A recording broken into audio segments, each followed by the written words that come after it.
Hello, everyone. Welcome to the Next Issue podcast. How's everybody doing this morning? Fantastic. Doing all right. I can hear that song now without going na na na na na na na na leader. The Simpsons have broken me. So The leader. You know that's not streaming anywhere right now. the Simpsons. No.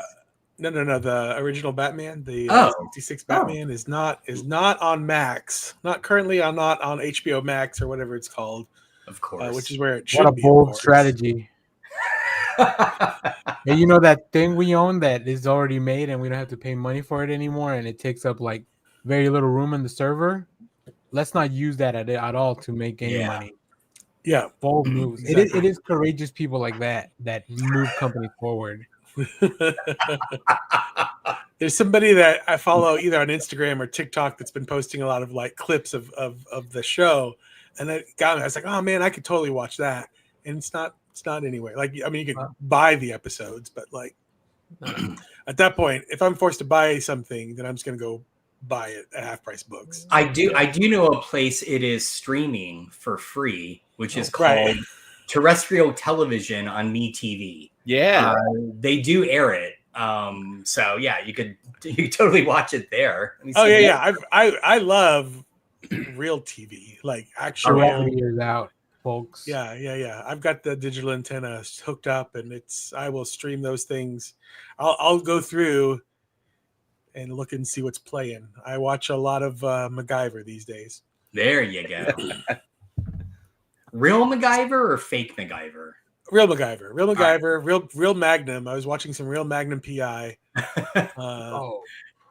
Hey, listen, a whole new generation of people now have grown up with this Magnum and this MacGyver. All right, I would have discredited them. Stop gatekeeping, Jeff. Lucas Till was not a bad MacGyver. He's Havoc and he's MacGyver. So yeah, the original MacGyver was also like in Stargate or something, right? Yeah. Stargate. Harry Dean Anderson. Yeah. So, all right, we got a big show today. Big show.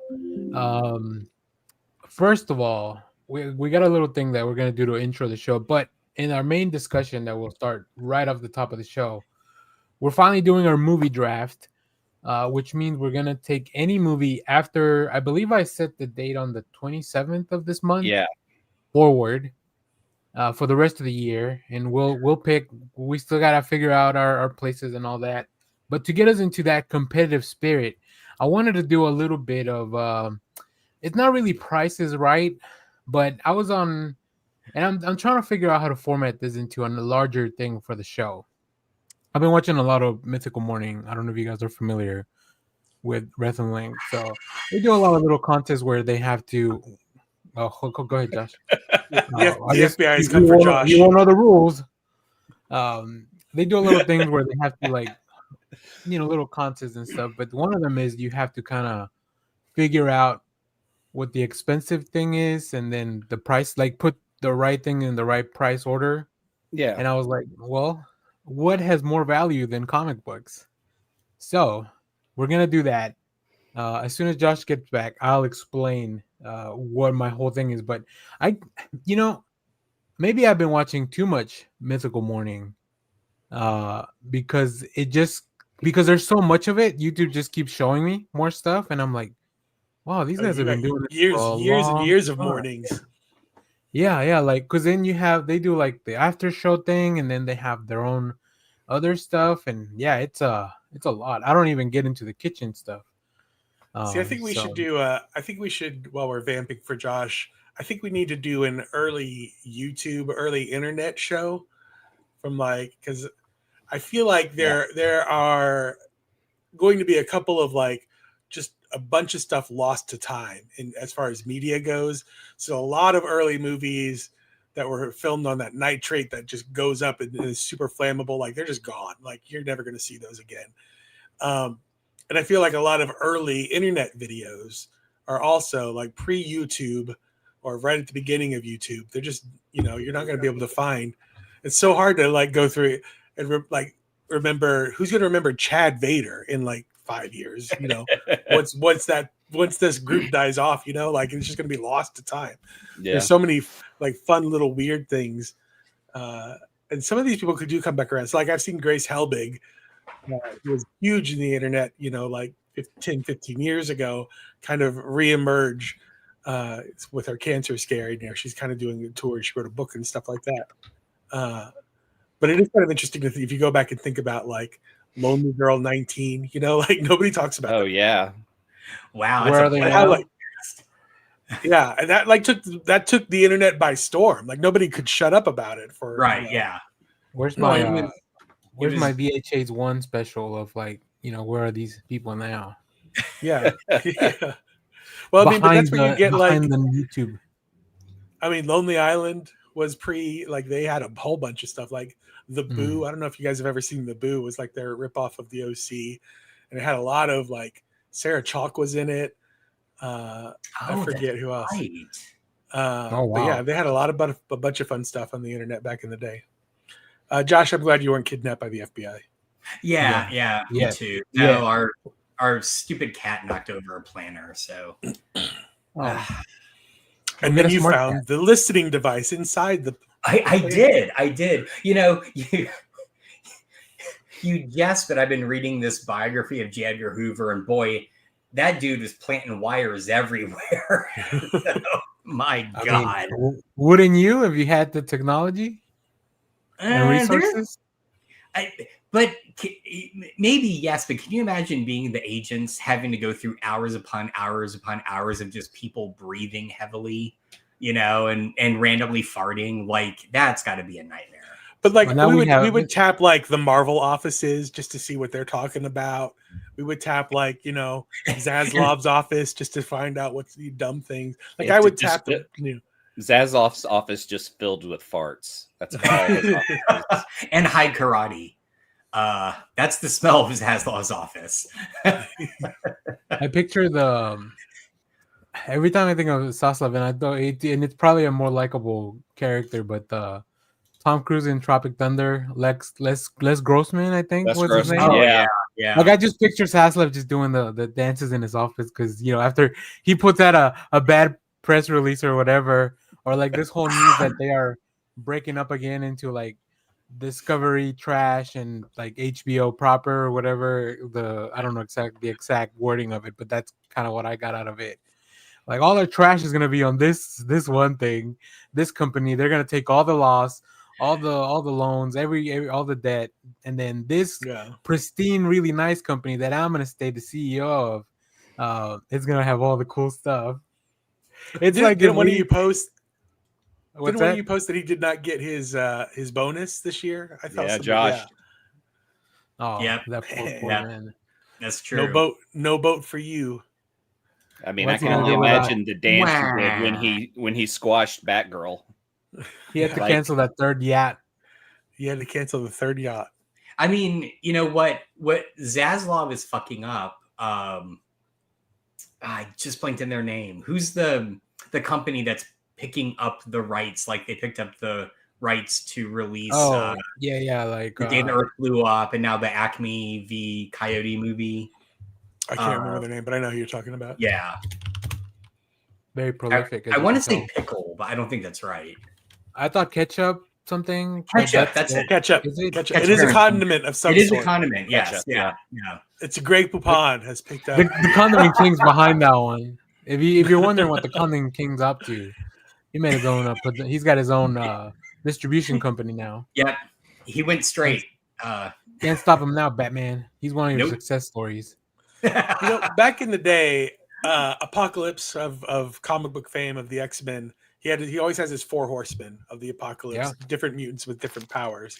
And back in the 80s, one of the 4 horsemen was Famine, was a mutant who would like touch you and you would like start having famine or whatever. Like it would starve to death or something. You would starve to death. Yeah. And I was like, why haven't you opened up a weight loss center? Like that mutant could make so much money. Like, and all she has to do is just be like, I'm touching you for 15 minutes. You're on your merry way. Jeff, some people are just in it for the art and not looking for capital gain. Like this, like you don't have to monetize everything, Jeff. Jeez. Apocalypse could have been a billionaire. That's all I'm saying. Who are you, Danny? Me? What's going on here? Speaking of monetizing things, let's move on to our actual first segment. So I was telling you guys, I was watching these things. So the I don't have a name for this segment, and it's not even a full segment. We're just gonna try it out, and if it works, then we'll do a longer version of it.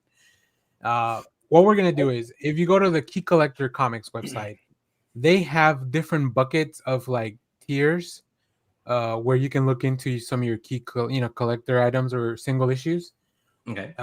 There are 4 buckets. One is the $100 bucket, the $50 bucket, the $20 bucket, and the $10 bucket. So I went in, I randomly picked out 4 comics, and I'm going to show them to you guys. And of course, without Googling, you're going to put on our private chat what you think is the most expensive to the least expensive. And then we'll go through it, and I'll give you information about the comics so you can have a little bit of an idea. So let me pull up the comics that we're going to look at. Here you can see A through A, B, and C, A, B, C, and D. So, oh wow, one of these is in the $100 bucket, and then all the way down to the 10. Right. So, let me give you a description of these first, and these are in no specific order here, or are they? Who knows? First on A we have Swamp Thing number 67. This is from 1988. And it's got the reason that it is a key collector item is because it's got the 6-page preview of John Constantine's first solo title, Hellblazer number 1. Nice. Woo! Yeah, good stuff. Then we have on B, we have Uncanny X-Men 134.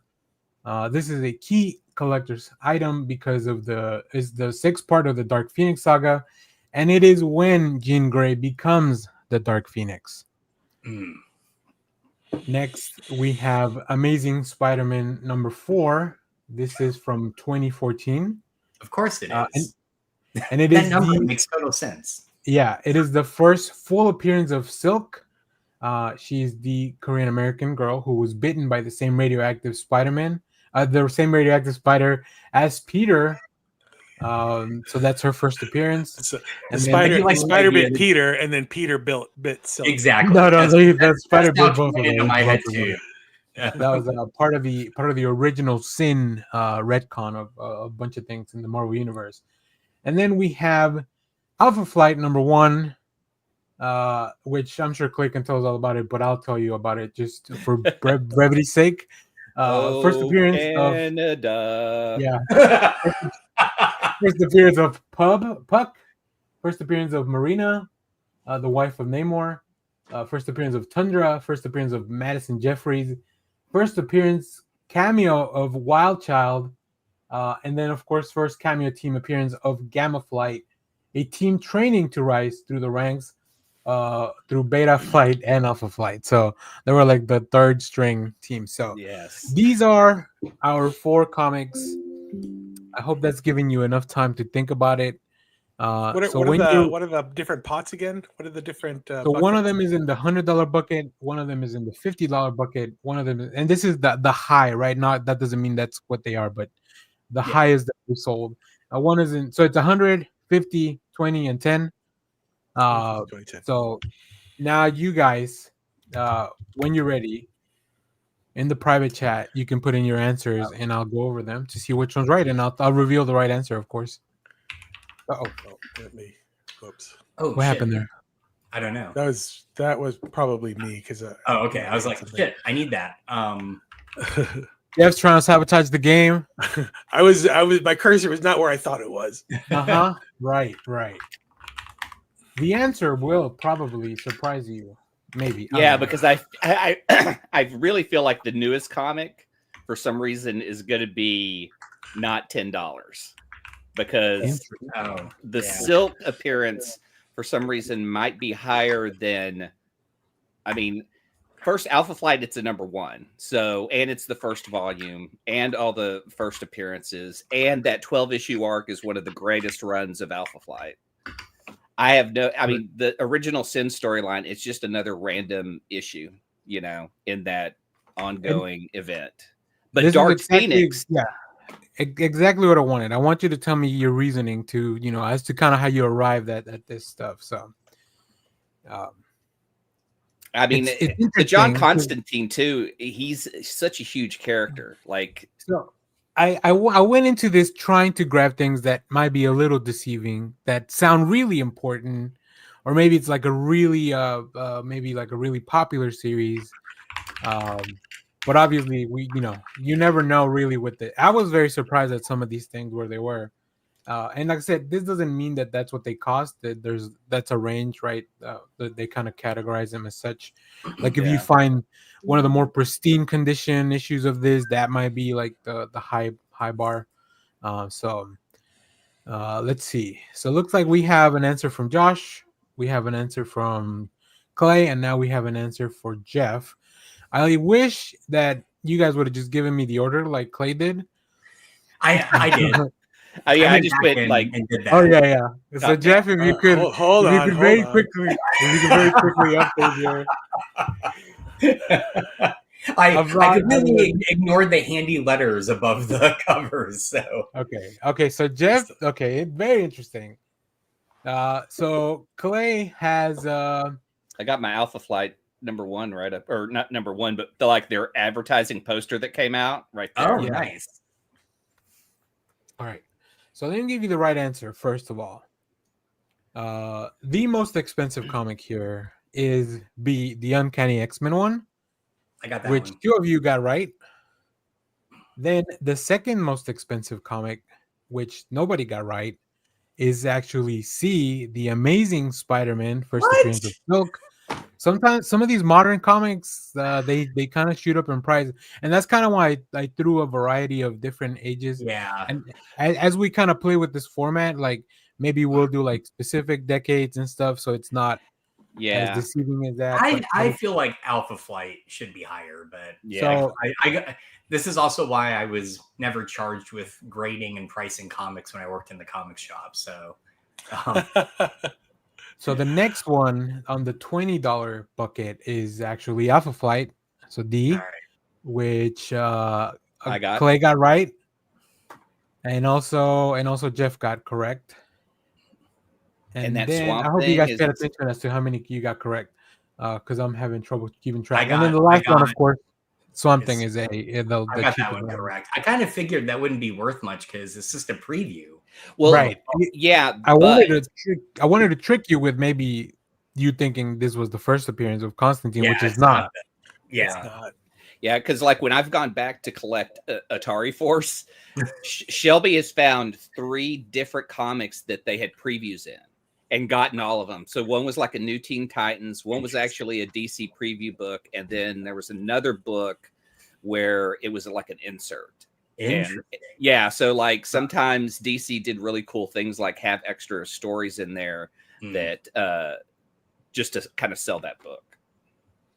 So I think we have a tie. Clay has 2 correct. Josh has 2 correct.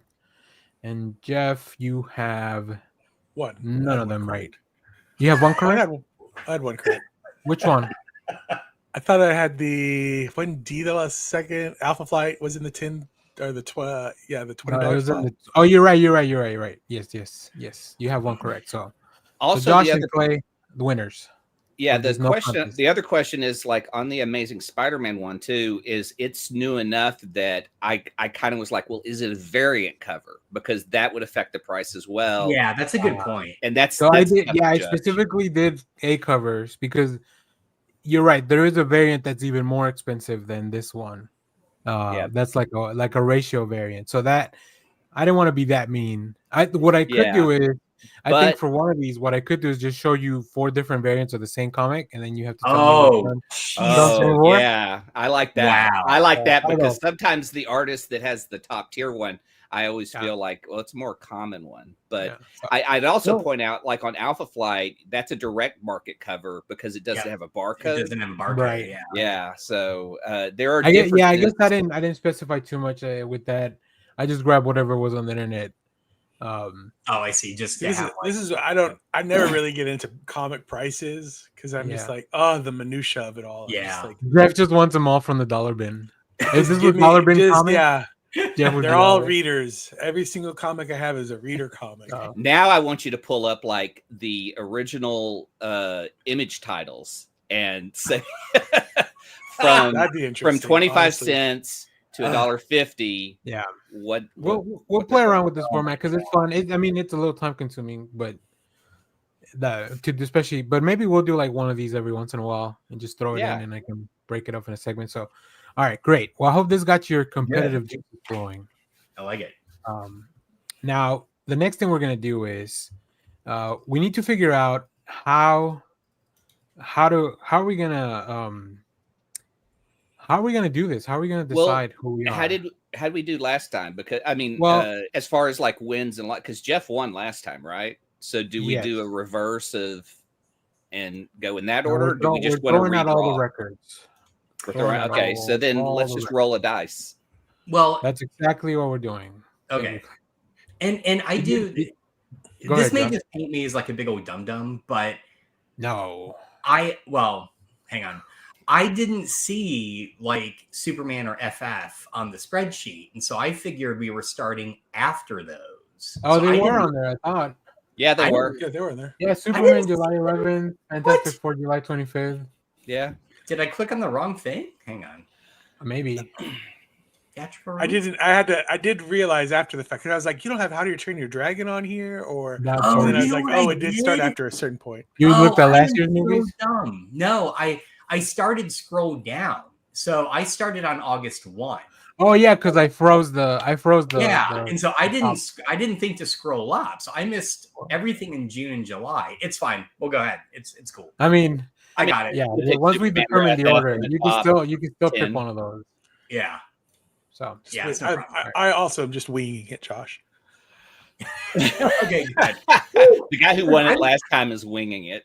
I was picking my list and like there is I'm just here for the fun. Good stuff on here. I'm like, this is wow. Can you imagine if I didn't include like the 3 biggest movies for our genre of the podcast? Confused. I'm like, that's why I wanted to do it now after summer. Yeah. Like that's kind of what I thought. Like that was going to make it hard by not having the big summer blockbusters. But no, that's why I wanted to do it now. So here we go. Let's first of all, we got our D20. So we'll start with at the bottom of the screen since that's just kind of hard order. So Josh, you're gonna roll first. I'm gonna roll for you a D20. All right. It's all randomized by Google, so blame Google if you don't like. Big money. No whammies. No whammies. No whammies. Oh, that's a pretty good roll. That is a good roll. Who's gonna get a nat 20? You're next. Oh, damn, that's a pretty good roll too. Pretty good. I'm gonna get between 1 and 5. I guarantee. Yeah, but on the upside, if you go last, you get to pick. Yeah, you get. So we're doing snake draft. We're doing snake draft. So. All right, Clay, this is your roll. 12. Oh, I think we're just gonna go in order. You're at 12. So right now we're actually in order from bottom to top. Yeah, true. It kind of all hinges on what you get. All right, here we go. Come on, natural baby. 20. Yeah, that's what I'm waiting for. That's a tie with Jeff, right? I with Jeff. Yeah, Jeff had a 16. Okay, so Jeff and I got a roll off. All right, Jeff, here's your second roll to break our tie. Advantage. Hello. Oh fuck. Okay, here's my roll to break the tie. Come on, not one. As long as it's not a crit. One. There we go. Oh, look at that. All right.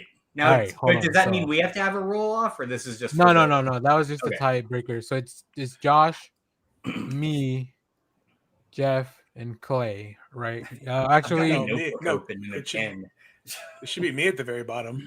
Well, you're just breaking the tie with me, so you were still okay. Yeah. All right. So we're just gonna go in clockwise. We're just gonna go clockwise, starting from Josh, and then once we get to Clay, we'll go back. So, are there steals? I can't remember. No, I don't think this is a white elephant, Josh. Okay, just checking, man. All right. All right. Negotiate trades. Yeah. All right. Well, I hope you guys can. So the guy who doesn't know the top movies of the summer because of the spreadsheet has the first pick. I know. We have no. Hang on. To be fair, I know the top movies. I didn't see them on the list because I don't understand how scrolling works. So I don't know spreadsheets. Frozen Pain. But it's still Josh. His first pick is going to be some weird British film. No, that's my second pick. All right. It really is. Josh is like the Brutalist when they re-release it. The Brutalist 2. Sad Boogaloo. Yeah. You're Okay, gonna do so like the Star Wars re-release of like I don't know, Phantom Menace or something. Yeah. I'm just really curious if people picked some of the movies that I like put on the worst movies of the year, because I guarantee I did. There are some movies that I just wrote like worst idea. People on streaming will love this. This is like what is this? I wrote terrible idea. Yeah. Oh and yeah. I'm thinking also maybe we can tweak this for next year, or do like a smaller draft of just like things in a month. But I'm thinking maybe next year we can switch it to like maybe like a letterbox average rating, like whatever something ends with, instead of money. So right now we're doing domestic box office. That's what we did last year. That's what we'll continue to do. We can do like full on fantasy film booking, the way they do fantasy sports, where we have to like pick best actor and best actresses and like all kinds of stuff. That's like just build our own team. Yeah. Build our own, yeah. All right. Well, with that, the 2025 movie draft for the Next Issue podcast is now starting. And Josh, you are on the clock with the first pick. Are you locked and ready? I am locked and ready. ready. I'll write the names here on the spreadsheet. Fantastic Four, First Steps. Whoa. But you didn't even see it on the spreadsheet. How'd you pick that? I learned to scroll up. Okay. So here's the thing, though. I picked this one because I feel like it is going to be a litmus test for the MCU. Because I was just reading a headline about how Thunderbolts got rave critical reviews and fucking bombed at the box office. And I feel like FF is going to be that test because bombed is kind of harsh. Yeah, for a Disney movie, it's still true. Like, yeah, but it still made its money back. Okay, that's fair. But it didn't. I mean, it didn't do like Avengers money. It didn't do. But I think I've done a rant about this before. Last week, actually. I did last week. The story. This is how we can tell that Josh didn't watch the show if he's not in it. If he's not in it, Josh didn't watch the show. I did not. I went on a full rant about how they do these stories about how the movies don't make any money. I'm like, but they're going off of like what the stockholders want, and obviously they want boats and whatever, so it's just not enough money. Yeah. And then also they undersell these they're like, these movies don't make profit, that way they don't have to pay out like people that are like point based things. So it's all lies. It's all lies. Right. Okay. It's all business. It's all business with the worst people. And I'm trying to see, is there a movie that I might have? But that said, you could still add up the money and see how much Thunderbolts made, and it's still less than what the others made. So it's still it definitely underperformed. But I think it was. But again, my beef last week was how we intertwine how much money a movie makes with how good it is, and those things need to be separated. Yeah, that's fair. That's totally fair. Okay, but outside of that, I love your first pick. With, that was actually my third film on my list. With the second pick, I feel like I have to go for the other superhero film. I'll be taking Superman. That's a good pick. That was my. We're all writing on this. I had a pick for every spot of the first round, assuming that you guys would take some of those other films. So we'll see. Yeah, we'll see. I put mine in number order. I'll show at the end. I just have mine down as a bunch of. We can talk about our picks. I'm scratching them off as people. No, I just had. These are my picks. These are my alts kind of list. So and in the spreadsheet that I share with everyone, I'll put a name and then the round that we picked it in, so we can. Okay. So we can always know. But Jeff, first pick. Megan 2.0. Megan 2.0. And if you want to give me the date so I can find it on the spreadsheet. Oh gosh. Let me pull up the spreadsheet. Wow. No, I got it. Wow. I did the Josh thing where I scrolled down. This is Jeff. That's an interesting pick, Jeff. You want to elaborate on that? Yeah. I really am curious why this pick, because that is my 15th film. I think the first Megan caught everybody by surprise. It has huge following. People absolutely love it. This movie looks banana like crazy. Like it looks like they're taking it in a separate direction. But I think that this thing has so much pull from like people who love like the idea of Megan. I agree. I've already seen an unboxing from a NECA where they've made a life-size Megan doll, which is insane to me and seems like a really bad idea. Yeah, but that poor Megan doll is going to see things. I'm just saying. Yeah. The real question is, did Terminator 2 outperform the first Terminator? Because they have a very similar vibe. Or did the aliens outperform Alien? Because they're doing the same kind of pivot where it's like the first one was like a completely just horror. But the second one's like, oh, let's throw some action in horror. Let's make it more mainstream. So that would be interesting. I really think they're building out a universe. I think that this movie is going to be When's the our thing Megan where versus like Chucky versus Megan. I would think it'd be Megan versus Teddy Ruxpin. Maybe. I mean, there's that bloody Pinocchio out there now, or that Pooh Bear, that or even the Steamboat Willie. Megan. Oh, Megan kills. How about a Megan kills the public domain characters? That'd be cool. So, all right. I think it's going to be big. It's interesting. Great thought. Good. As they say in the football world, Hail Mary. There. I am shocked at that pick because I had Jeff down picking my movie next. Oh, okay. Yes, this was my you get the like, oh, this player fell to me. Yes, exactly. Yeah. Yes, I can't believe Clay gets 2 picks because we're doing snake draft. So Clay, what's your first pick? Wicked for Good.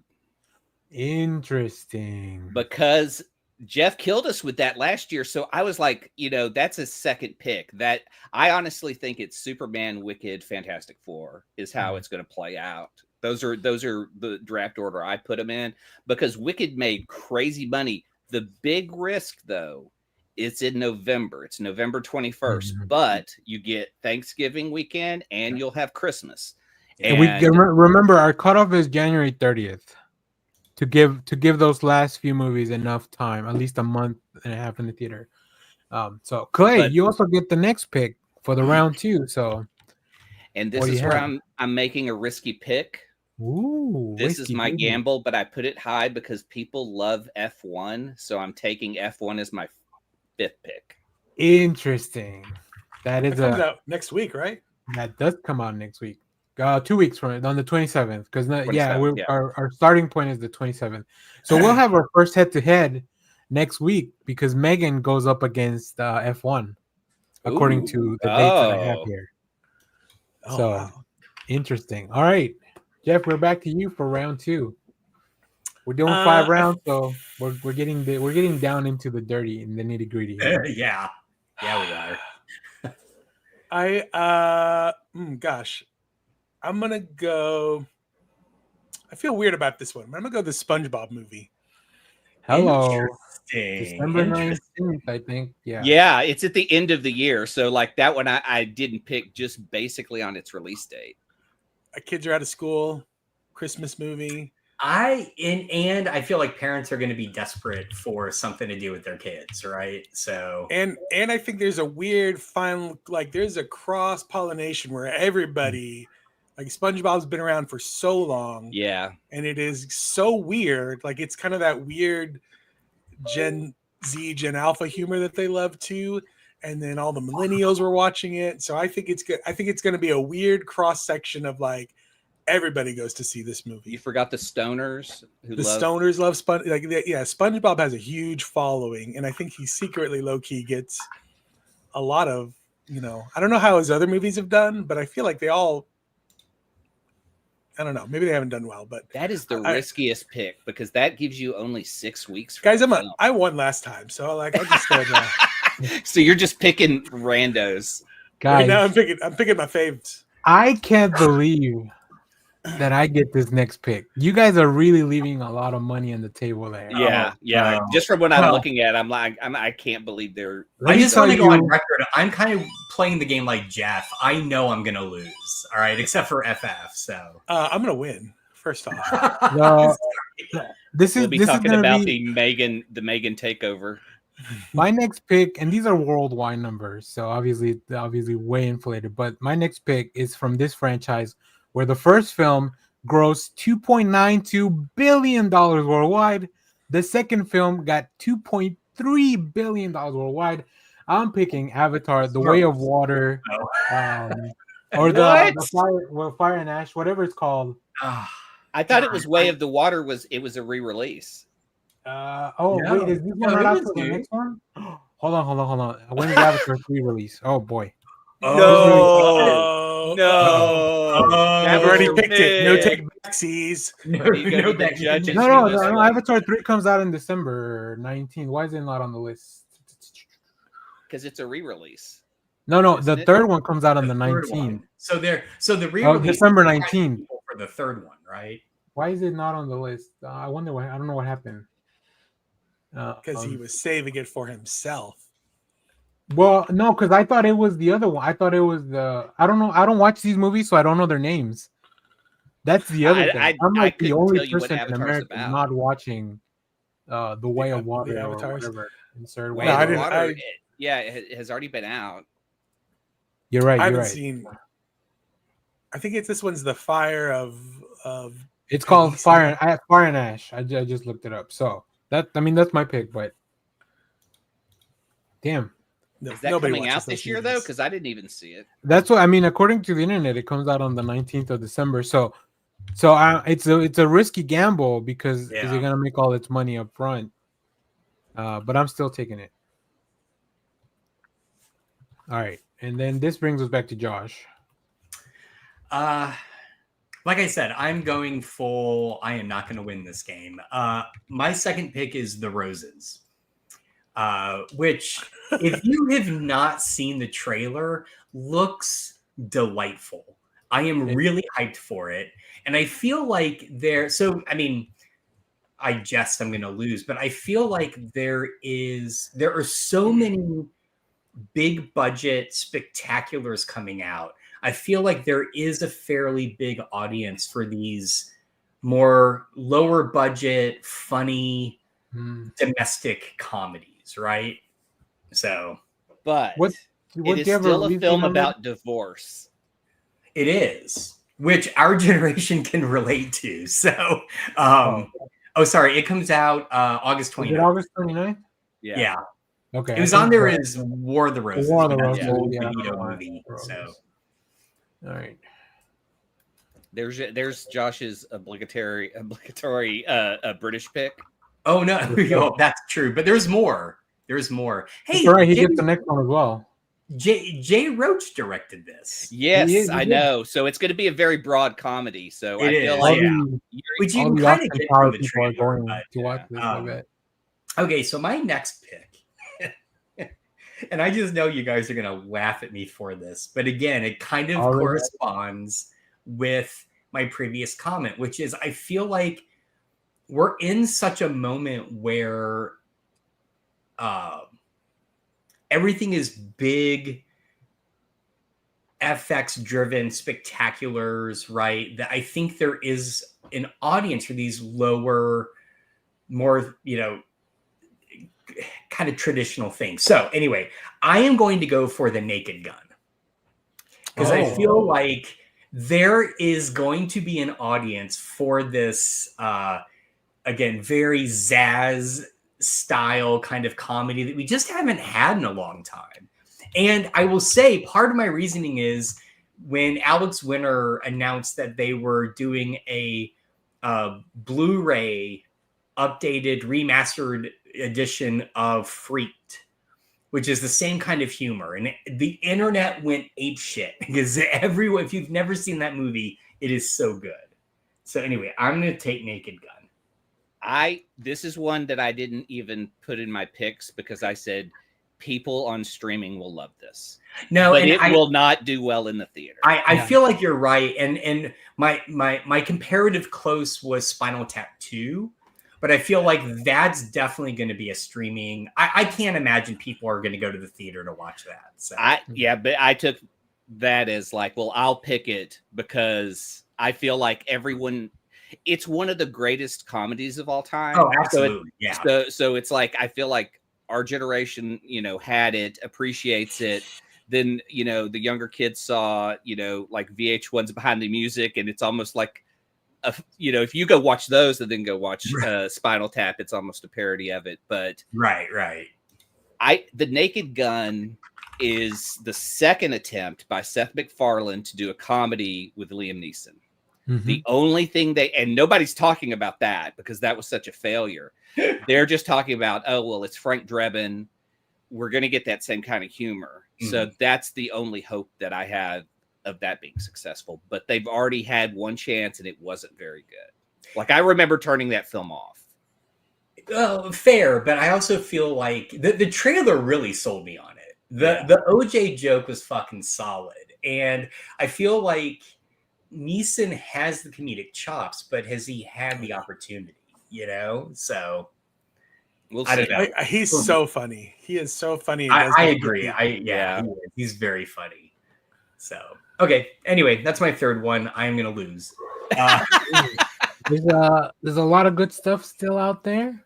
There is a lot of good stuff. There are franchises and sequels. I have to go the route that gave Josh last year his biggest swing, and maybe his only swing.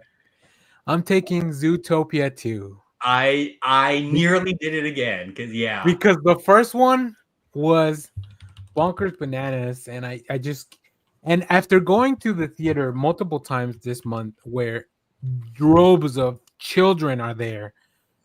Because Lilo and Stitch is there, and I can't imagine how it's going this weekend with the How to Train Your Dragon. How to Train Your Dragon. I would like How to Train Your Dragon. So this is round 4, right? Yeah. So I'm taking Zootopia 2, and hopefully I can capitalize on.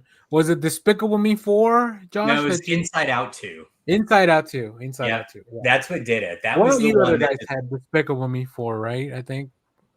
Was it Clay? Okay. I think it still did okay. Not the same as Inside Out 2.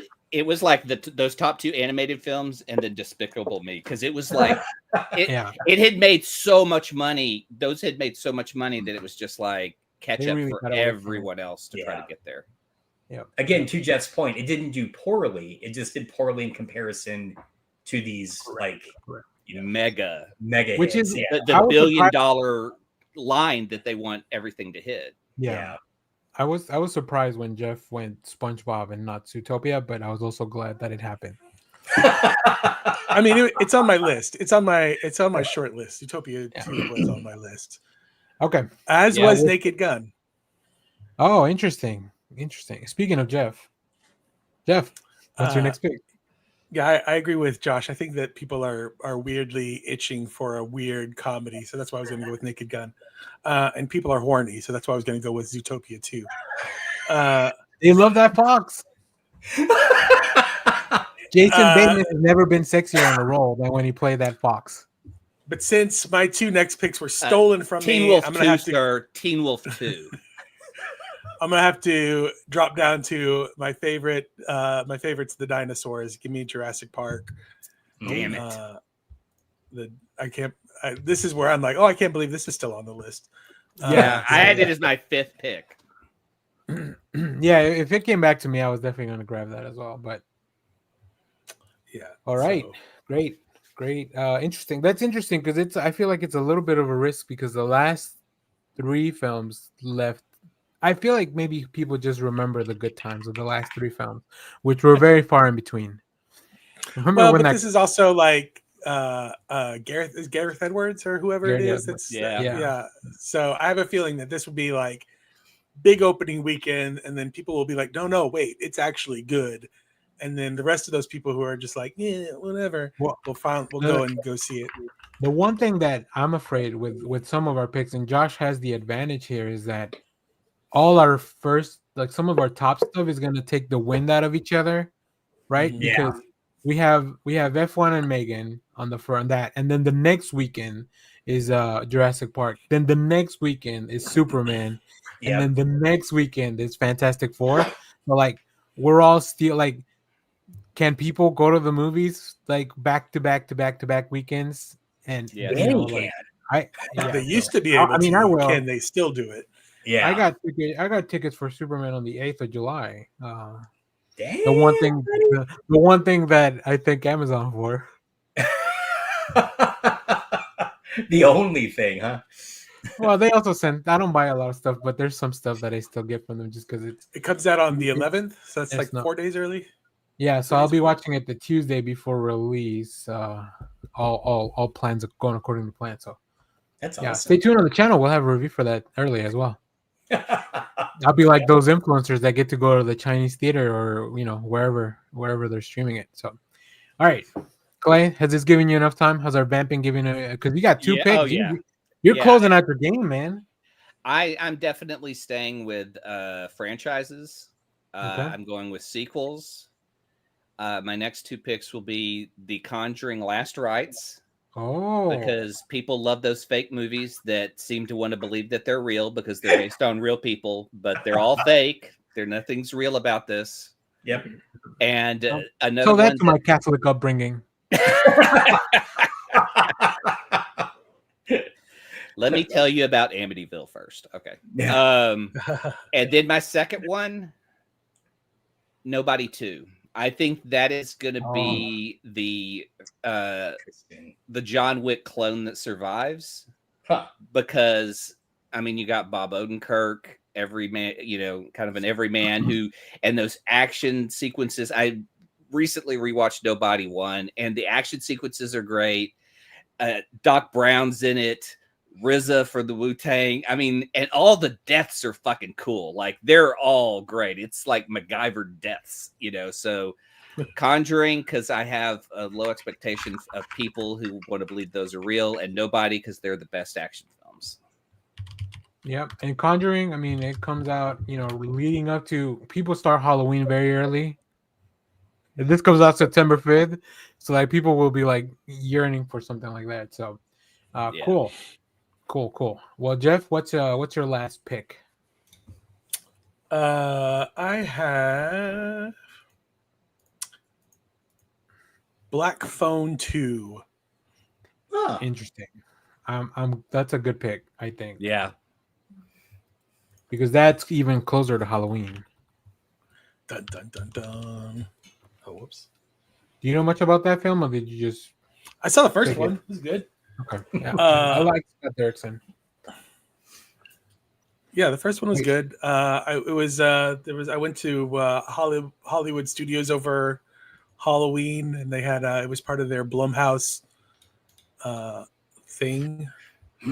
So that's good. So the next pick I have is, there's two movies that I'm debating between. Wait, should I have 5 picks or 4 picks? 1, 2, 5. This was your 5th, right? 3, Should be your 4. I think I only have 4 on the thing. I only have 4. I don't know. Hold on. Let's go. So Jeff, your first pick was Megan. Yeah. Your and then I went second SpongeBob. pick was SpongeBob. Yes. And then Jurassic Park. Jurassic Park was your third, which I put as 4. Wait. This makes sense because it's going to come to me. I'm going to pick my 4th and 5th, and then you guys. Oh yeah, you're the last one. Okay, yeah. So that was your okay, and so this is your 4th pick then, Jeff, right? Yeah. Wait, is it? Black Phone was 4. Hold on, let me check the movies that I picked. So I picked Superman, and then Avatar. No, I feel like this should have been your last one. Maybe I just mislabeled things. Yeah, I guess so. I guess Zootopia then is my 3rd. I've only picked 3 films. No. Oh boy. You got you've only picked Avatar. 3 films. You're right. Yeah. Okay. Zootopia. All right. Superman, Avatar, Zootopia. I think what happened is maybe when you listed the rounds, you skipped. Yeah, I probably skipped round 3. Yeah. Okay. Well, we'll fix it. All right. So it's me, my pick then. Okay, then this might work out for me. I'm going to pick on round 4. Yes. Yeah. Yep. Mm-hmm. Now you see me. Now you don't. Interesting. Look at Clay's face. I mean, it's a smart People pick. love fake magic in movies. People love fake magic in movies. It's like, oh, look at that. He made this. I'm like, it's a fucking movie. He's not in front of you. It's all trick. I mean, this is just, another bad heist film. All right. So then, Josh, this is going to be your 2 final picks? No, Yep. your final pick. Okay. Tell me, what do you have? Yeah. Well, no. So I get 2 more. I get 4 and then 5, and then you guys go back around. Sure, Yeah. sure. Okay. So my 4th pick, and I was hoping no one else would pick this, is Begonia. Which is, I knew you were gonna laugh, but wait, hear me out about this.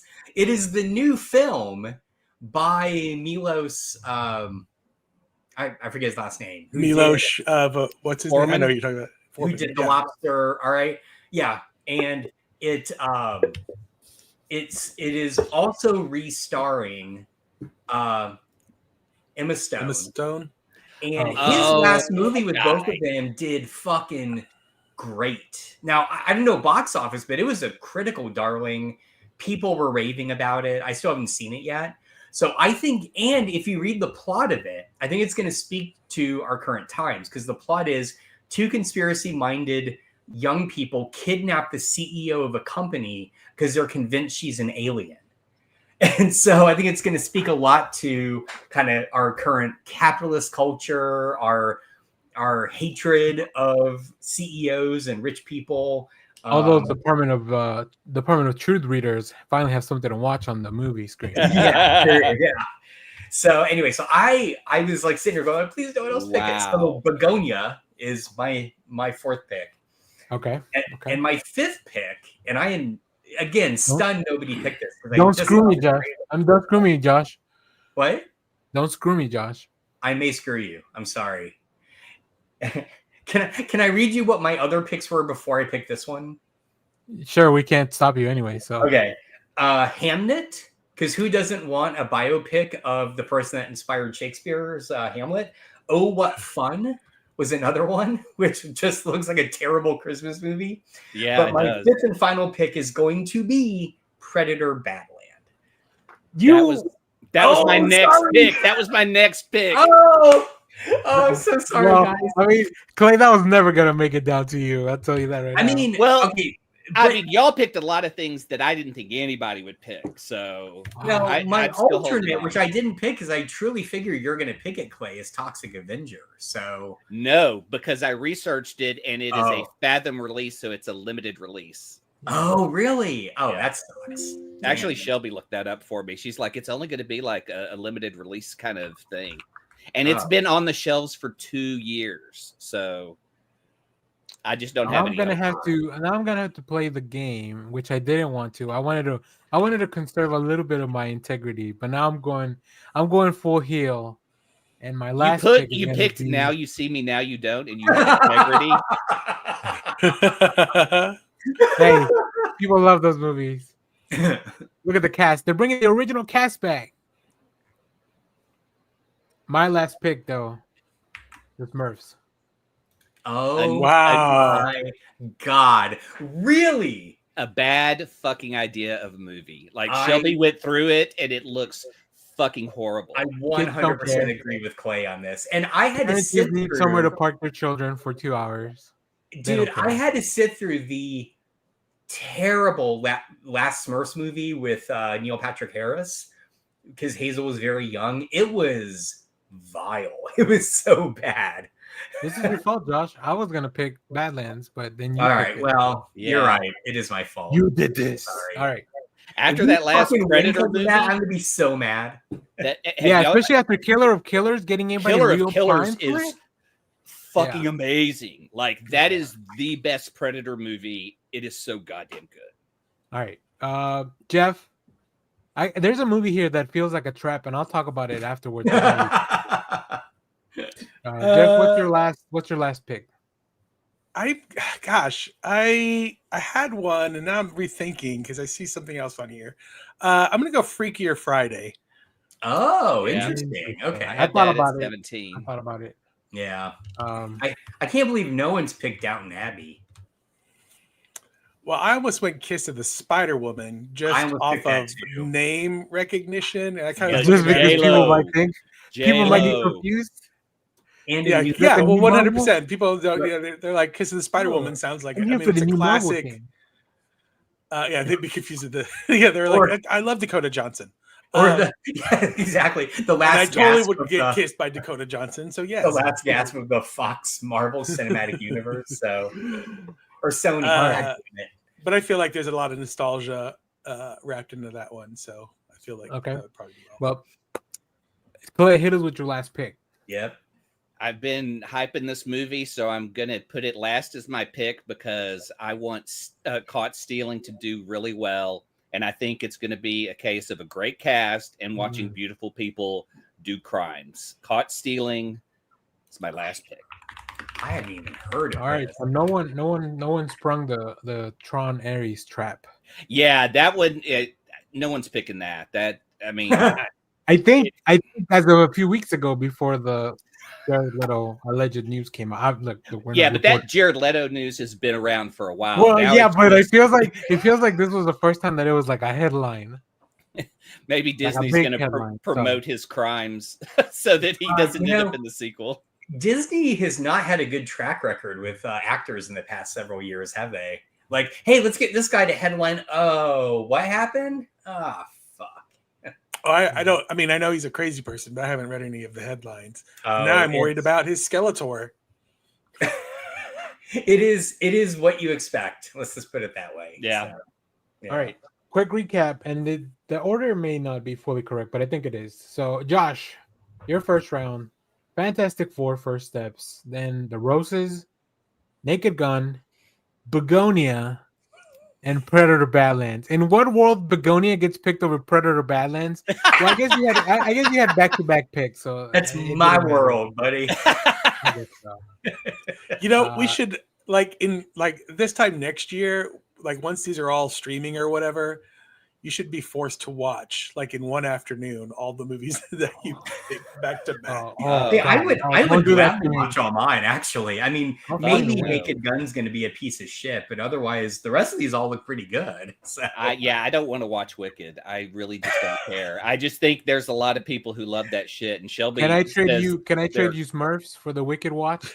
Oh no way! I would rather watch Wicked 3 times than watch the Smurfs once. See, and that's why you don't pick based on anticipated box office, but what you like. What's your heart? What's in your heart? I played with my heart last year. I played with my heart last year, and the Joker 2 Folie à Deux broke it. Ooh, that's very true. Yeah, I still need to watch that. My brother still swears that's a fantastic movie. I mean, there's a lot of good scenes in the movie. I don't know if the movie makes a lot of sense, but there's a lot. All right, Jeff, your recap. Number 1 pick, Megan 2, then SpongeBob, Search for SquarePants, Jurassic World Rebirth, Black Phone 2, and Freakier Friday.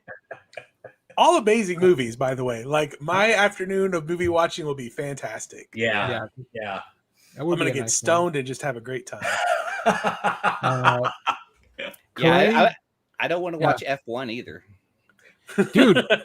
That's gonna be sick. I'll let you know about it next week. Clay picked, if it's anything like Shelby versus Ford or whatever that movie is, that movie's great. Like racing movies are weirdly good. Was F1 the gaming racing movie with David? No, that's Gran Turismo.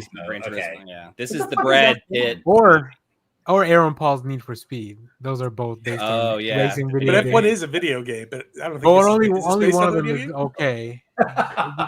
Actually, I think I want to say Gran Turismo just hit either Max or Hulu, one of the two. I think it's on Max. I think I remember. Yeah, I saw it. It's pretty good. It's an interesting story too. And then David Harbour's in it, so it's a good time. Wicked for Good, F1, not F4, not to be confused with F4. Then we have this is where I messed up. I think The Conjuring. Conjuring. Conjuring, Nobody 2, and Caught Stealing. Then Caught Stealing. Okay, so that's where I messed up in some of the numbering. All right, and then my picks, the winning picks, I would call them. Interesting. Superman, Avatar: Fire and Ash, Zootopia 2, Now You See Me, Now You Don't, and Smurfs. God, I don't want to watch 3.5 of the movies that I picked. Can I just point out I had to sit through the trailer for Now You See Me, whatever, part 4 or whatever, and I haven't ever seen a single one of them, but I was intensely put off by the trailer because it sets it up like it's a new generation, and then by the end of the trailer, like every fucking person comes back, and I'm like, what is this movie? Why does it exist? The magical cinematic universe, I guess. Jeez. Let's see. Oh, we got a comment from Shelby. I didn't even see that because I was so focused. F1 is a big segment of the romance erotica books right now. Hey, what is? I'm assuming F1 is a racing movie, right? Or yeah, it is. Okay, all right. I'm just checking. It is. So right, I do. Well, there you have it. I do have. Wait, I want to know more about how the F1 is in the erotic romance, because I want the. I mean, are there lines that are like, you know what else is fast, baby? Like, do you drive a stick?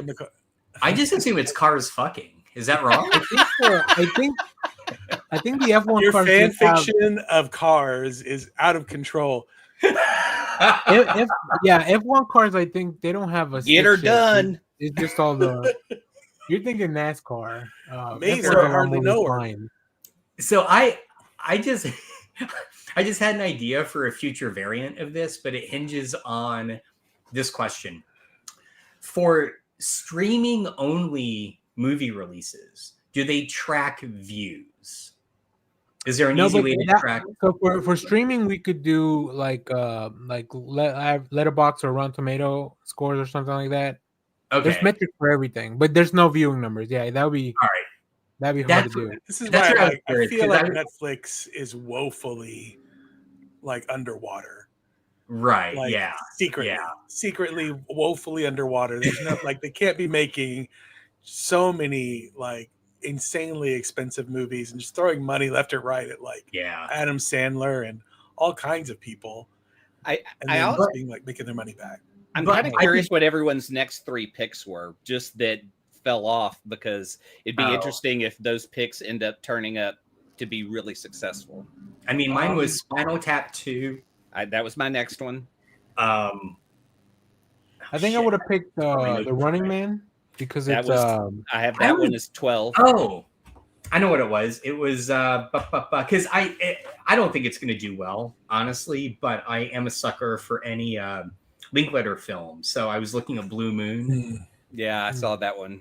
I mean, I don't even know the person. I guess he wrote Oklahoma. Like, I don't know who the person is. It's a biopic about, but yeah. I also might have picked The Bad Guys too, because that's another animated film that has a sly looking fox character. Yeah. I had the long. He's got a type. I just want to point out. Have y'all seen the trailer? The Long Walk trailer? Oh. It's the Stephen King movie where they had these kids marching, and if they stop for so long, they just shoot them. Oh God, I don't want to watch that. I know, but it's like, Christ. Yeah, it's so dark, but it's like supposed to be like representative of the Vietnam War. Oh, yeah, sure, okay. Yeah, and it. I'm trying to remember. I think Mark Hamill's in it. It's like it's really dark. Wow. But it's a Stephen King, story adapted, and so is Running Man. So there were. I don't know. This may not be odd. I noticed there were a number of Christian faith-based movies coming out. There are 2 Jesus cartoons. Yep, I saw that. There was one live-action one as well. So anyway, I don't know. Good for them. There's a lot of interesting things. Maybe they'll finally learn how to help the homeless. Oh boy, we are getting canceled. When I can just there's no segue out of that. There are some movies going to burst into my office and black hood me and drag me out before the ice gets here. There's a couple of depressing movies that I just wrote bummer next to. The Thing with Feathers is I believe one that looks really Cumberbatch film, and Soul on Fire, about a man in St. Louis who was burned and recovered. Yeah, I saw that one as well. And what is Roofman? Like, I looked it up. It's a crime film, and I actually put that in my list. Oh, okay. But you never read Roofman before? There was a crossover with Wildcats back in the day. Is he friends with Stiltman? I feel like they would. Channing Tatum, I believe, is in. Yeah, he's in that. But it's like Rob Liefeld draws a hell of a ceiling tile. So. Roof and Stiltman are your roofers that you call when you need a roofing job done. Kirsten Dunst can pretty much be in a film, and it gives it more credit than anything, and so she's in it. So I bumped that movie up because she picks good stuff. Ben Mendelsohn, Peter Dinklage, Jimmy O Yang. There's Lakeith Stanfield. I mean, this has a pretty great cast. Yeah, I agree. All right. I was intrigued by Beneath the Storm, which I think has gotten a second name and been pushed to 2026. Yes. But it was like, a movie about thunderstorms, like a disaster thunderstorm movie, which it kind of sounds like it is. I don't know. But it got pushed, and I honestly, is it now called Shiver? Yeah. Yeah, and then I couldn't find anything on Shiver, except for some old movie called Shiver. Yeah, and so I was like, I don't know if this movie's ever even going to come out. So. Shiver popped up. So Shiver 2026. Did you guys look up the Matt Stone, Trey Parker musical? I did not. No. So that has been pushed to next year, but I was like, what, because it was on our list for this. I looked it up, and they're doing a musical about slavery with Kendrick Lamar. And the story is, I've heard about this. Yeah, about a guy who works at a historical museum as a slavery reenactor and discovers that his girlfriend or fiance's ancestors once owned his ancestors, and it's done by the South Park guys. So it's Smile the musical, not Smile. What's the one before that? I mean, who better to tackle slavery than Get Out? It's Get Out the musical. Oh my God. Oh, you were thinking, Us. Yeah. Us is the other Jordan Peele film. That was Smile. That's a slasher movie. Yeah, I know. I was thinking the Jordan Peele. I think I know what you did last summer, coming back to reboot and bringing the two original members is kind of interesting. I think I feel like that got fast tracked as soon as that last final whatever movie did Scream. So good. No. What's the one where you're gonna die? Oh, Final Destination Bloodline. Final Destination. Yeah. Like now that one did so well. And I think they're like, let's bring back this one. So I know. I'm a little bummed that we had to do it so late in the year because we missed out on some good stuff. Yeah, The Strangers Chapter 2 will never outdo the first Strangers because that is just a crazy, horrific film. The Chapter 1 bombed because this is a new trilogy. Yeah. Chapter 1 came out a few years ago. They actually stalled, and I guess maybe redid some stuff. I don't know, but yeah, that one bombed completely. But from what I read, I kind of got the gist that they're doing because The Strangers is based on a real story. Yeah. And that's the creepiest part of it all. And I believe Chapter 2 may be trying to adapt that. And so that's where I kind of go, well, if it is, that's the scariest story that they're doing 3 total. But the first one really. I would love it if we had a Strangers where they show up, but the family's like really annoying, and then they're like, you're like, you're kind of like, you're not sure which side you're on. Strangers. I will say, like, I was never raised to let people in the house. Fair. So, like, also, I've always lived in the inner city, like apartment complexes or like a neighborhood where I don't live in a remote. We never had enough money to have a house in a remote area where we would be like cut off from everything else. So like, feels like a white people problems type of movie. That's actually Chapter 3, white people problems. White people problems. All right. Well, let's move on. There's some interesting stuff. We'll do something like this, but maybe with the, like I said, streaming Rotten Tomato score. I don't know. We'll put our minds together on that. Let us know in the comments who you think's gonna win. I'm riding the musical Wicked release to victory. Okay. I just have Fantastic Four, basically. I think you put all your eggs on that Marvel basket. Yeah. You're supposed to say then it's clobbering time. Yeah, true. No, that's for Begonia. Begonia is going to be the true clobbering time. I hope that becomes the #1 film Begonia. of the It's just so fucking awesome. Now, I would love that. On Danny's list, there's a Begonia, and then there's a Begonia limited release. Yeah. Limited release. So are we doing both of them for Josh, just to give him that little edge, you know? I mean, anything called Begonia 2025, he gets the credit for. This is where you find out they changed Superman's name to Begonia. Yeah, I'd be so mad. Like Thunderbolts, Superman Dark Begonia. Avengers, or whatever. New Avengers. So mad. all right. Come out let's the get end of into it so we Superman, have like, enough time to go introducing through. Begonia. Yeah, He's Begonia. so we have enough time to go through everywhere's stuff. You guys didn't watch a lot of stuff, huh? Did TV's break over the last week? What's going on? I know. I have been. It's just all stuff I've seen before. Oh, okay. Oh, yeah, you put them afterwards. All right. So let's start with some of the watches, and I'll start because I watched a lot of things. I fell into the Netflix trap again, where I turn it on and there's something there. It also didn't help that last week I heard a couple weeks ago, I listened to the Smartless episode with Shane McGill, I think it's his name, a comedian. Mm-hmm. So I watched Tires. Hazel started watching this last night. It's fine. It's interesting. It's like it looked terrible. It's fine. It has funny moments. It feels like this is my stand-up about maybe when I worked in a tire shop, but it never evolves past anything.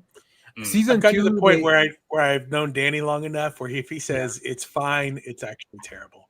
Yeah. Well, season 2 is a little better where they actually like give the characters a little bit of growth.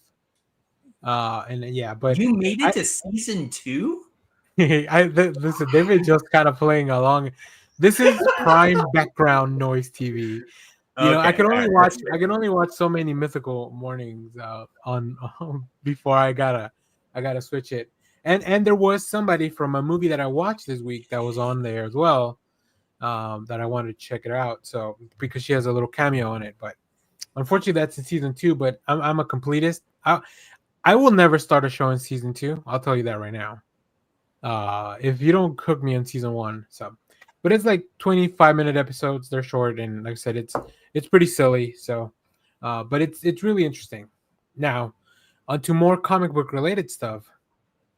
Sci-Fi released a new series based on a book by Tom Seeley and I forget the name of the artist, but it's called Revival. Are you guys familiar with the comic series?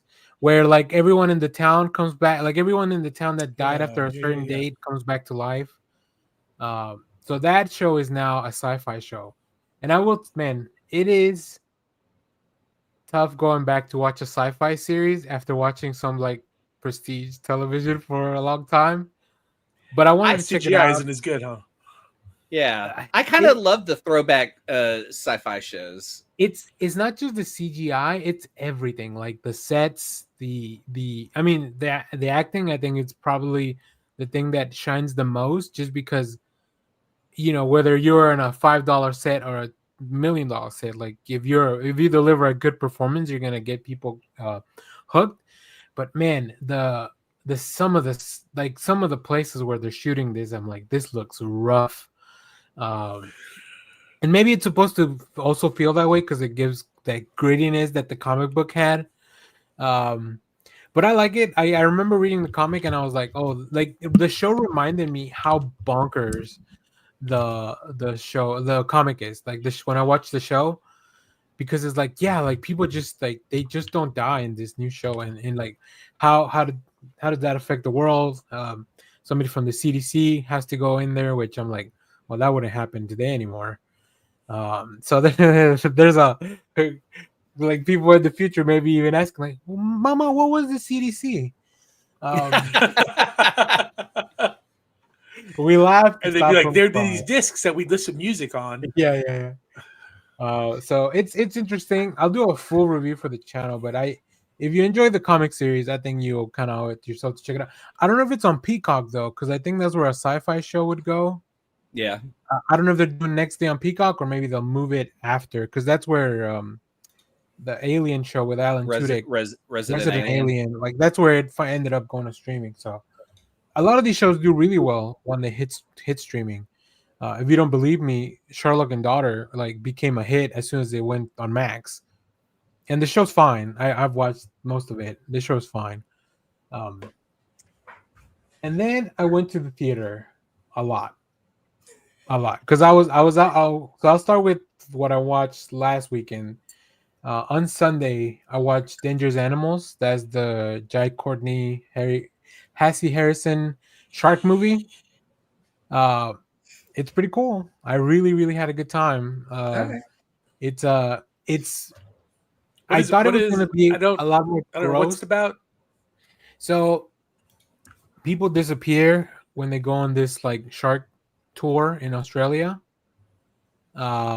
And the shark tour is like the boat captain is Jai Courtney, so like he's up to no good.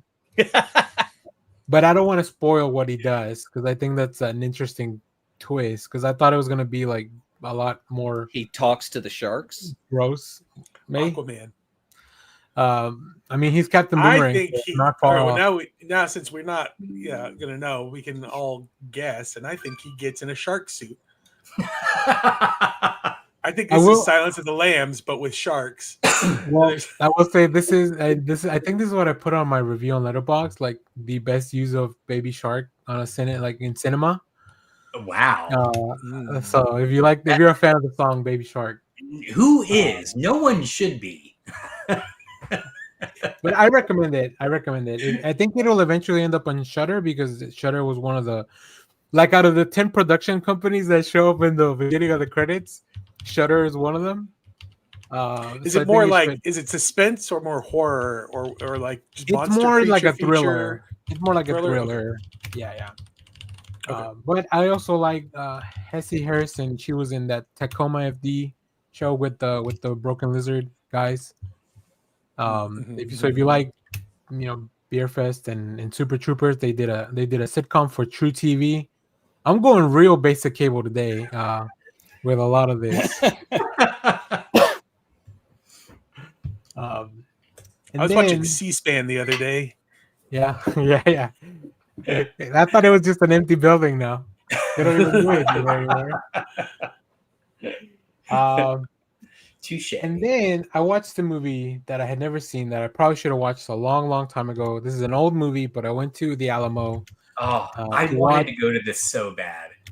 Kevin Smith's 25th anniversary re-release of Dogma. Yeah. Guys, I'm interested. It may be my favorite Kevin Smith movie. Yeah. It's really, really good. It is good.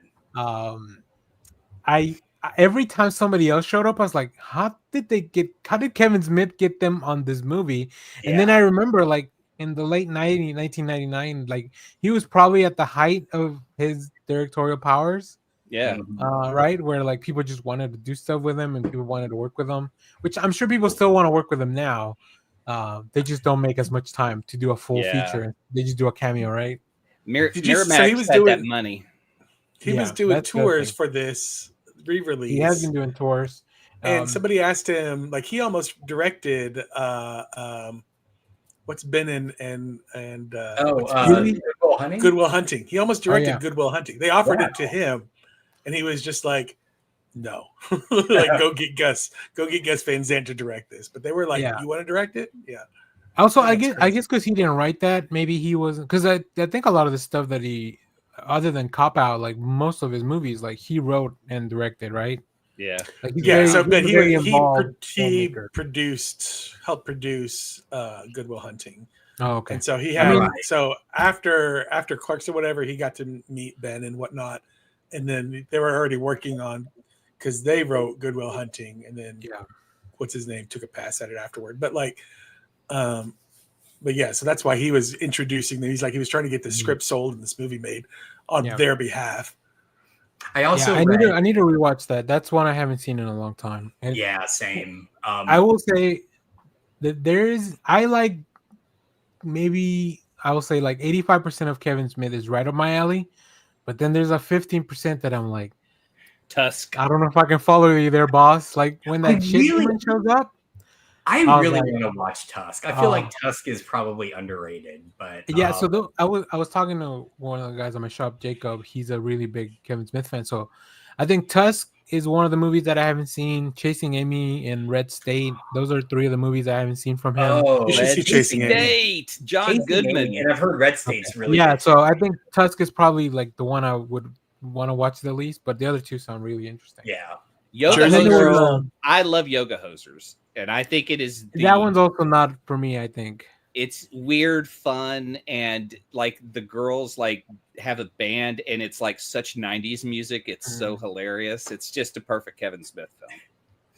Yeah, but there was a little Q&A that they had pre-recorded from his first night on the tour that we watched after. It was like 30 minutes, but I really like it. Like I said, I love all the cameos. Or I guess, I mean, there were full-fledged appearances. I think Rufus was hilarious as the thirsty apostle. Yeah, so good. And then the character arc that both Matt Damon and Ben Affleck have and their kind of turn.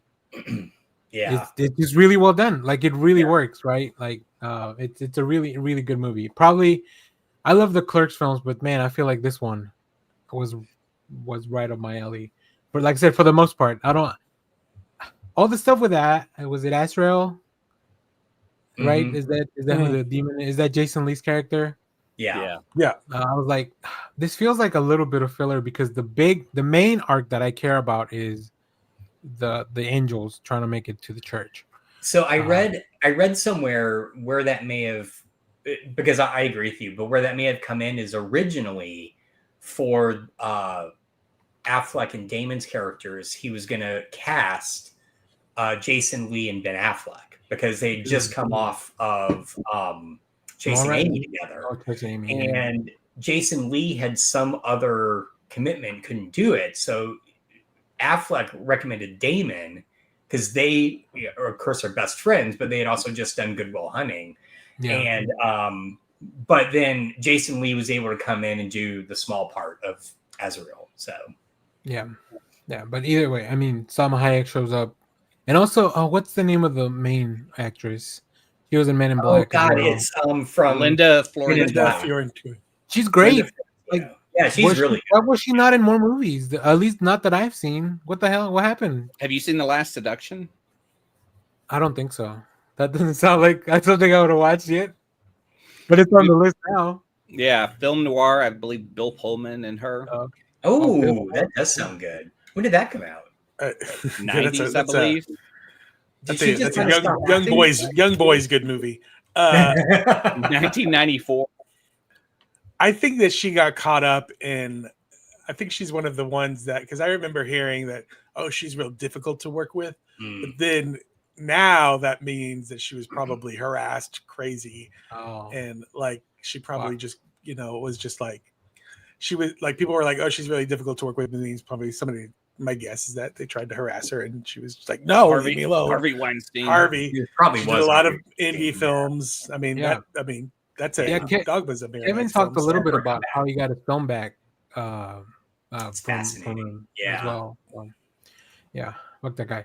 But yeah, it was great. I love Dogma. So yeah. And then the last thing I will talk about is on Wednesday I was off of work because I had a eye doctor's appointment to get new glasses, and they dilated my eye, so like I couldn't go back to work. But that afternoon, once my eyes were back and ready to go, I went to watch I Met Your Dragon, the live action remake, because Jerry Butler is reprising his role as the dad. It was really good. I can see why people love the original because it's probably better. Yeah, but the live action remake was pretty good. It was in 3D as well, which I didn't know when I bought the ticket. So I hadn't seen a 3D movie in almost a decade, probably. Are you going to see Superman in 3D? Right, I just read that. I don't like 3D movies because I have to put glasses over my glasses. Yeah, and it hurts. I hate it. I did. It wasn't too bad, luckily. But I did get. You can tell this is definitely geared for children because this is like the size of this cup is tiny. This is a tiny cup. Is that for popcorn? It's And for the rich popcorn- children. The popcorn is also like a very small bucket, and you do get this nice toothless. That's cute. How much are these? Yeah. Because I So said the that whole, thing the in whole the thing, post. they sell it as a set. They don't even sell it to you. It's $34, but it comes with a regular drink and a regular popcorn. So Which you don't have right to put there it is in like these, $25. which that's already like half the cost almost of the thing. So Oh yeah, easily. this was And you actually get not that too cute little bad. stuffed animal. So that's not a bad deal. That $80 Galactus one is crazy insane. bonkers expensive. Like, is it made of vibranium and will it give me a blowjob? Like for Probably. $80, it better do both those things. What do you think the handles are for? Yeah, it works. Woo, TikTok is gonna go You just put a crazy little on butter that in the one. salt in the thing, and you're good to go. A little hot butter. I might have to dip my toes back into TikTok just for that one. All right, that's all I watch. I watch a bunch of other stuff, but it's just my normal. If you're not watching Taskmaster this season, which I've never watched it except this season, is really good. With Jason Mantzoukas. Do you guys know Taskmaster? You've I've talked heard about it. it before, We've but I've talked never. about it. Yeah, it's a British show. They make comedians do silly things. It almost feels like the natural evolution of Whose Line Is It Anyway, where like instead of like you have them doing improv, but actually doing actual things as opposed to just improving scenes. Anyways, all right, let's go, Clay. Let's go through your stuff because you watched a lot of stuff as well. Yeah, I was on like an action kick. So the top film of anything I've watched has been Predator: Killers of Killers. That is like a buddy of mine just sent me that movie. He goes, check it out. And okay. Did you watch Prey? Yeah. Okay, yeah, it's same director, and Badlands is also from the same director. So yeah, Dan Trachtenberg. Dan Trachtenberg, yeah. And which one is the animated one though? That's Killers of Killers. Oh, okay, all right. Yeah, so you get three stories that tie into why the Predators are or a larger story.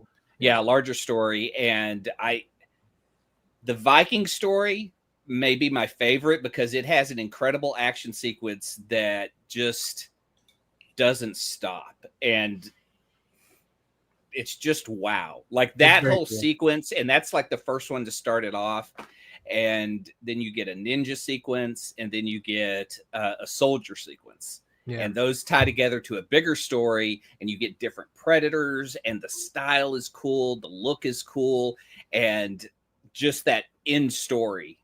Holy shit. I mean, it is. Left to go watch the movie. Yeah. I mean, I went from that into Predator 1 and 2 and just started watching them again because, I mean, Predator 1, I ain't got time to bleed. That 5 stars for that line. I mean, it's a fucking great movie. You know, Predator 2, I did fall asleep during. You know, everyone did. The Predator 2 makes no sense. It's so really hot. Also, Predator Danny Glover is not the best at taking on a predator. But I mean, I know I'm sure you've seen it. My favorite is Predators, the 2010 Robert Rodriguez movie.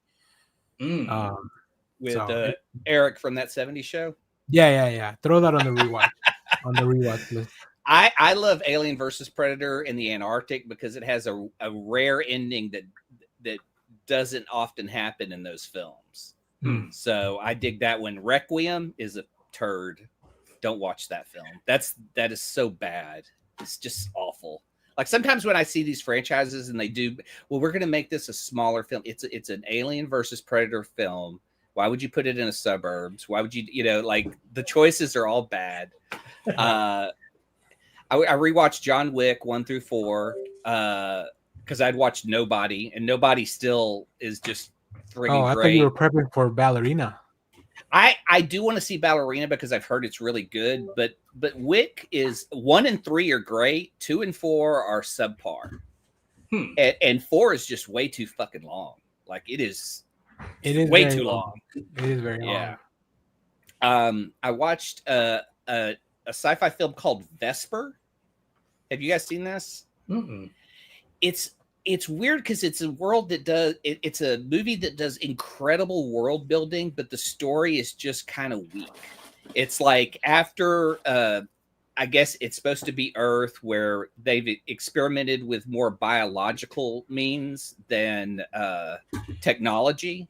So like you'll see a lot of, and there are rich people who live in the Citadel, and they need the blood of the people who are living in the slums and stuff. Like it's hard to explain, but like as you watch it, like they do this incredible world building, but the story is just kind of weak on, and the ending I was just like, you know. Huh. So it's like a great streaming film. Yeah, it was an IFC film, so that's probably why. All right. I've never heard of it. And I'm doing a rewatch of, because you brought up sci-fi stuff, I'm rewatching Sliders from the 90s, which is so fun. Are you about the inspired to burgers? watch this because Secret Galaxy just did the history of it? Because No. I was inspired to want to dive back in because they just did a history. So the first season, I'm like in the first season still because there's like so many episodes. It's so fun because it's 90s, all in the special effects and what they do. Like they travel to another dimension where the women are in charge. So like Hillary Clinton's in charge and not Bill, and so they are making these constant jokes about him being the loudmouth of her administration and stuff. It's just how do they get to that universe, right? Do what? Is this the right poster? Yeah. But Sliders is so weird because it has like the cast changes because they lose people along the way because it goes from Fox to a sci-fi show, and then they actually cast I was waiting for Jeff to react to the Sliders on the screen. God, what's his name? The main guy, Charlie. Jesus, I can see him. I can't think of his name though. Like they cast his real brother in the show. Yes, that's right. God damn it! What? Jason? No, I know he looks. I know Mice it's like a Jason. Identity. He was in the MTV Roach movie. Oh, the MTV Roach movie. Jeremy Piven. Jeremy's the brother. Is he? Okay. I think Jeremy's the brother. I'm giving in and looking it up. Yeah. Jerry O'Connell. Jerry. Why didn't you guys say what's the damn it, the Stand By Me procedural? Kid. Jordan, Crossing Jordan. If you guys had said Crossing Jordan, then I'd be like, oh yeah, Jerry O'Connell. What the fuck is Crossing Jordan? NBC procedural from the mid 2000s. Is it? No, we were trying to appeal to the CBS crowd. Did they have a crossover with one of the Dick Wolf shows? I think. Probably. That's fair. And Dick Wolfgam's my new band name, by the way. Dick Wolf? That's my favorite 30 Rock joke. We can't say that on TV. Dick Wolf. That's why they just put the wolf sound at the end. Yeah. Instead of the dick sound. And I need they bleep it. If a dick makes a sound in the forest and no one hears it. The wolf's there to hear it though. All right. Sorry, Clay. Oh, that's okay. Justified. Any of you guys watch Justified? I'm doing a rewatch. The greatest Elmore Leonard series. I know. I've heard of it. I just haven't seen it. Timothy Oliphant. Yeah. It's perfect. It's where I fell in love with Timothy Oliphant.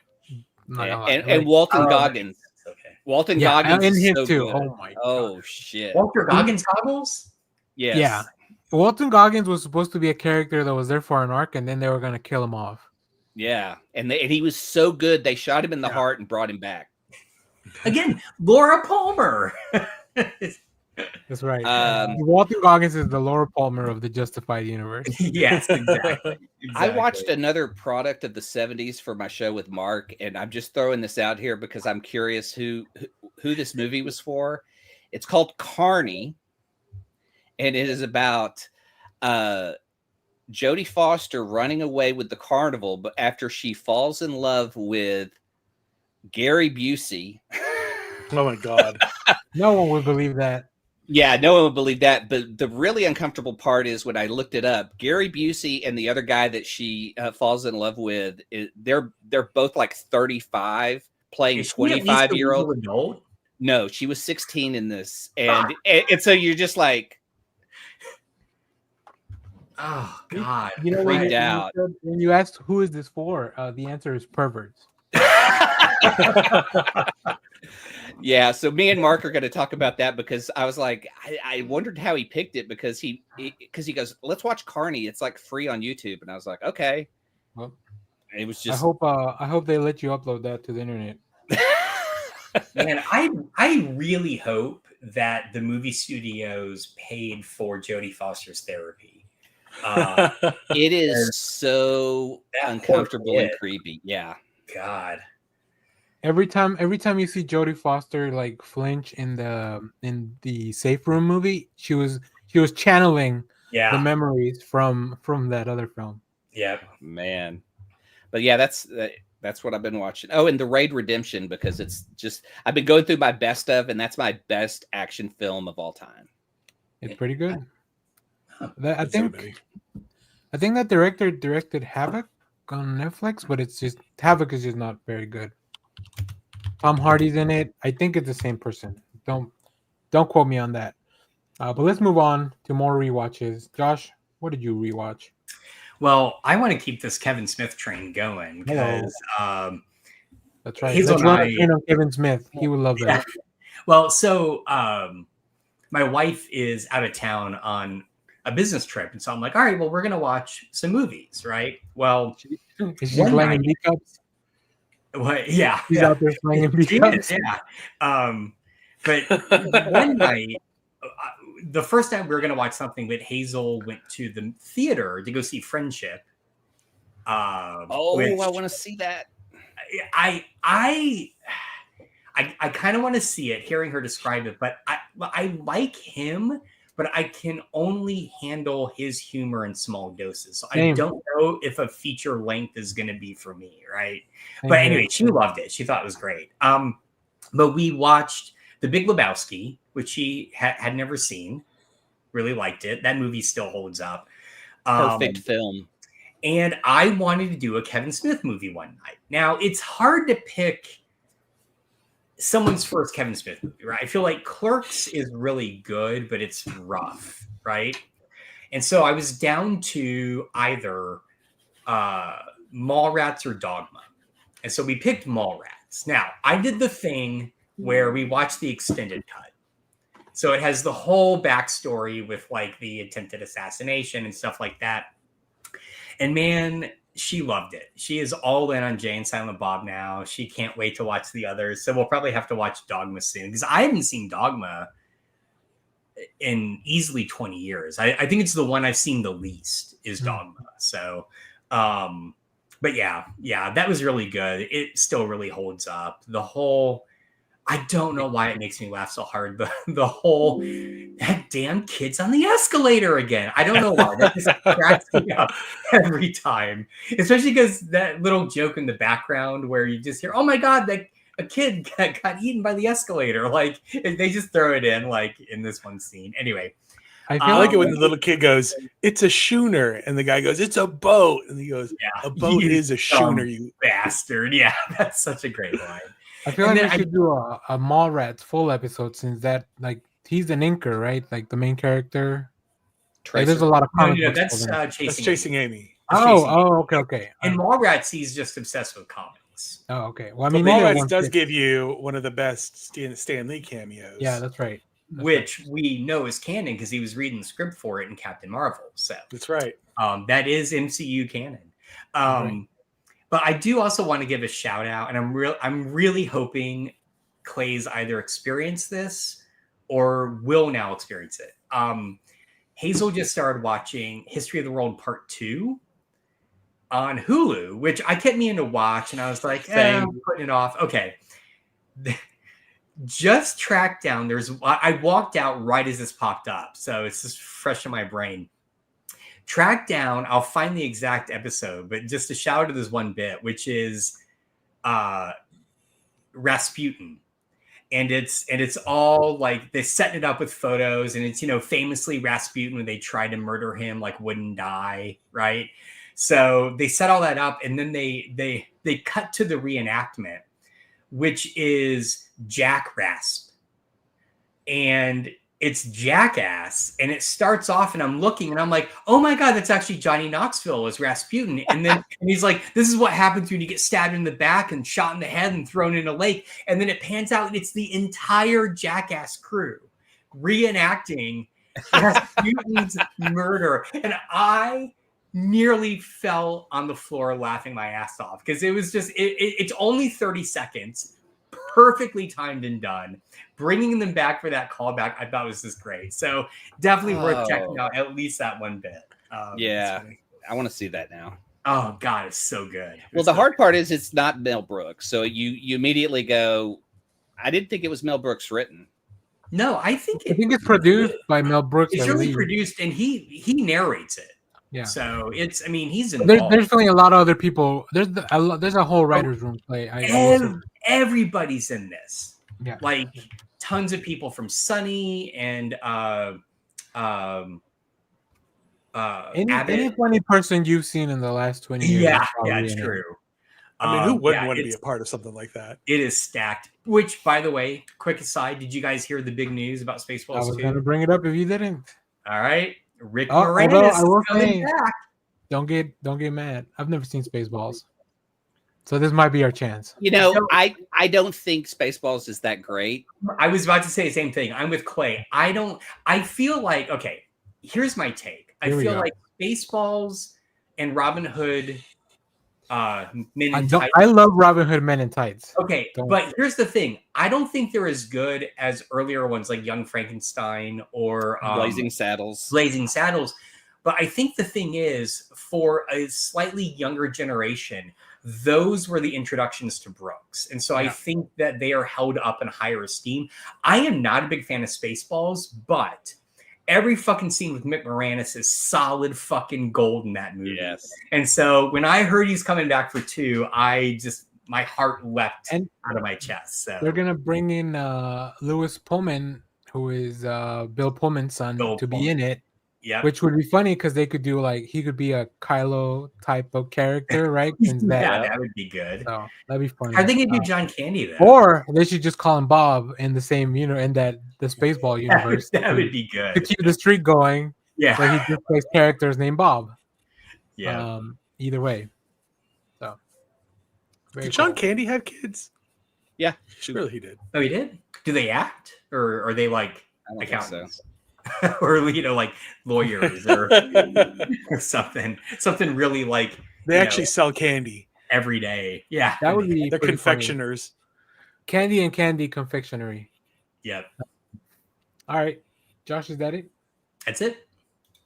Very good. We definitely need to do some Kevin Smith thing in the future. I am 100% there. All right, Jeff, did you watch anything, or are we jumping right into comics? I didn't really watch anything too much worth. I mean, I watched V. I watched old episodes of V, which is weird. The original V. Yeah, the original V. Okay. Aliens come and invade Earth, which feels, as I was watching it, I was like, oh, this is far more apropos to today's world. When you see the occupation of the lizard people and there's old ladies working at the resistance, and there's this whole resistance movement. I was like, I didn't know lizard people was going to take me down this route. So that was interesting. That's like the third mention of lizard people in this podcast. We're going to end up on some weird playlist. If the SEO works correctly. Yes. All right, Jeff. But that was it. That's all I really stuff because out of everything I bought this week, I have 2 positive things that I bought this week. I've only haven't read 4 things. So I bought all these books. Oh. I've only not read because I had Wednesday off. So I was like, we're in it. Time to read, baby. I need to read as many books as I can while I can, because after you get your eyes dilated, I can't see up close very well, right? So you're holding them way out here? Well, no, I just read everything before going to the eye doctor. Oh, okay. That's fair. So let's do it, Jeff. All right. I have a small stack of that I've not gotten to yet, but the ones that I have read, and some of these are from last week because the Marvel shipping. Oh yeah. Anyway, we'll start off with this Transformers, number 21. Everybody show your copies. I'm 2 issues behind. Megatron still really evil. He slaps Starscream, which is making me laugh in this issue. I love every time he turns into a little gun. It makes me laugh so hard. Yeah. I think on our review for this week, I even put Big Battle Little Gun like as the headline. I do love how everybody is terrified of Megatron. Yeah. Like everybody's terrified. I mean, that's honestly the great thing that the Energon universe has done is they took two of the most ridiculous bad guys from 80s cartoons and made them genuinely scary. Cobra Commander, Megatron, right? So yeah. The newest issue of Teenage Mutant Ninja Turtles is still good. Jason Aaron and Juan Ferreira. His artwork is so good. Oh my god. It's kind of a bummer. The Turtle brothers are not getting along in the world, and they keep carrying around. They finally are seeing the light. They finally are seeing the light. All the dead rats. Yeah, there's a bunch of dead rats in this comic. The newest One World Under Doom. I got that. Everybody's playing along with Dr. Doom right now. Oh, with a killer ending that just the whole Thor discussion I thought was brilliant. Oh, I know. Oh, so good. I've been wondering. I also wonder how is Ryan North going to bring this back? And he's doing a really good job. He's done a really good job. It also feels like there's some. So this ends, and they're like, in 2 months we're going to pick it back up. Also, he makes reference to the Fantastic Four being, and they're like still like in another dimension in their own books. I think their shipping is off a little bit as far as the story goes. They're in this issue. The Fantastic Four in this issue. Well, only but in their own prior to, because you see Sue Storm do like a big punch in one of the panels, and that was really cool. So that is also a cool scene. That was quintessential Ryan North writing FF powers. RB Silva is doing some really cool art. Some of his faces for regular people look a little weird. Yeah. But all the superheroes look fantastic. Yeah. The newest Absolute Batman. What is this, number 9? We get Bane. Bane, huge. He can definitely... So they had to make Bane bigger than Absolute Batman, right? If you thought Bane was big before... He's a big beefy boy. Look at that monster. Oh my God. That's not even with the Venom on. That's Bay's Bane. Well, wait, but he's got the tubes. Oh yeah, but it's not on. It's it's not on. I got it. Okay. I don't. This arc is called Abomination. So you put it together. Oh, muscles all the time. Yeah. I do think that Absolute Raj Al Ghul's thing from last week, where he drops a baby off a building, is a little bit more disgusting than Bane popping people's heads like grapes. But Raj Al Ghul's been reading X-Men comics. Yeah. I picked up the latest issue of the Kamala Khan takes a tour of the X-Men's history. I tried with the last one. I did not like it. I am just... It's okay. This one has Rod Reed's art, which I love. Rod Reed's art is fantastic. Oh, that is good. If you ever need a Phil Noto stand-in, sorry. True. Yeah. I'm pretty sure I said that in the video. Like after Phil Noto, like Rod Reed is, yeah, it's enjoyable. I do like that they are paying attention to the fact that Kamala knew like all the original X-Men because they all traveled through. They're keeping that Bendis arc alive, really I guess.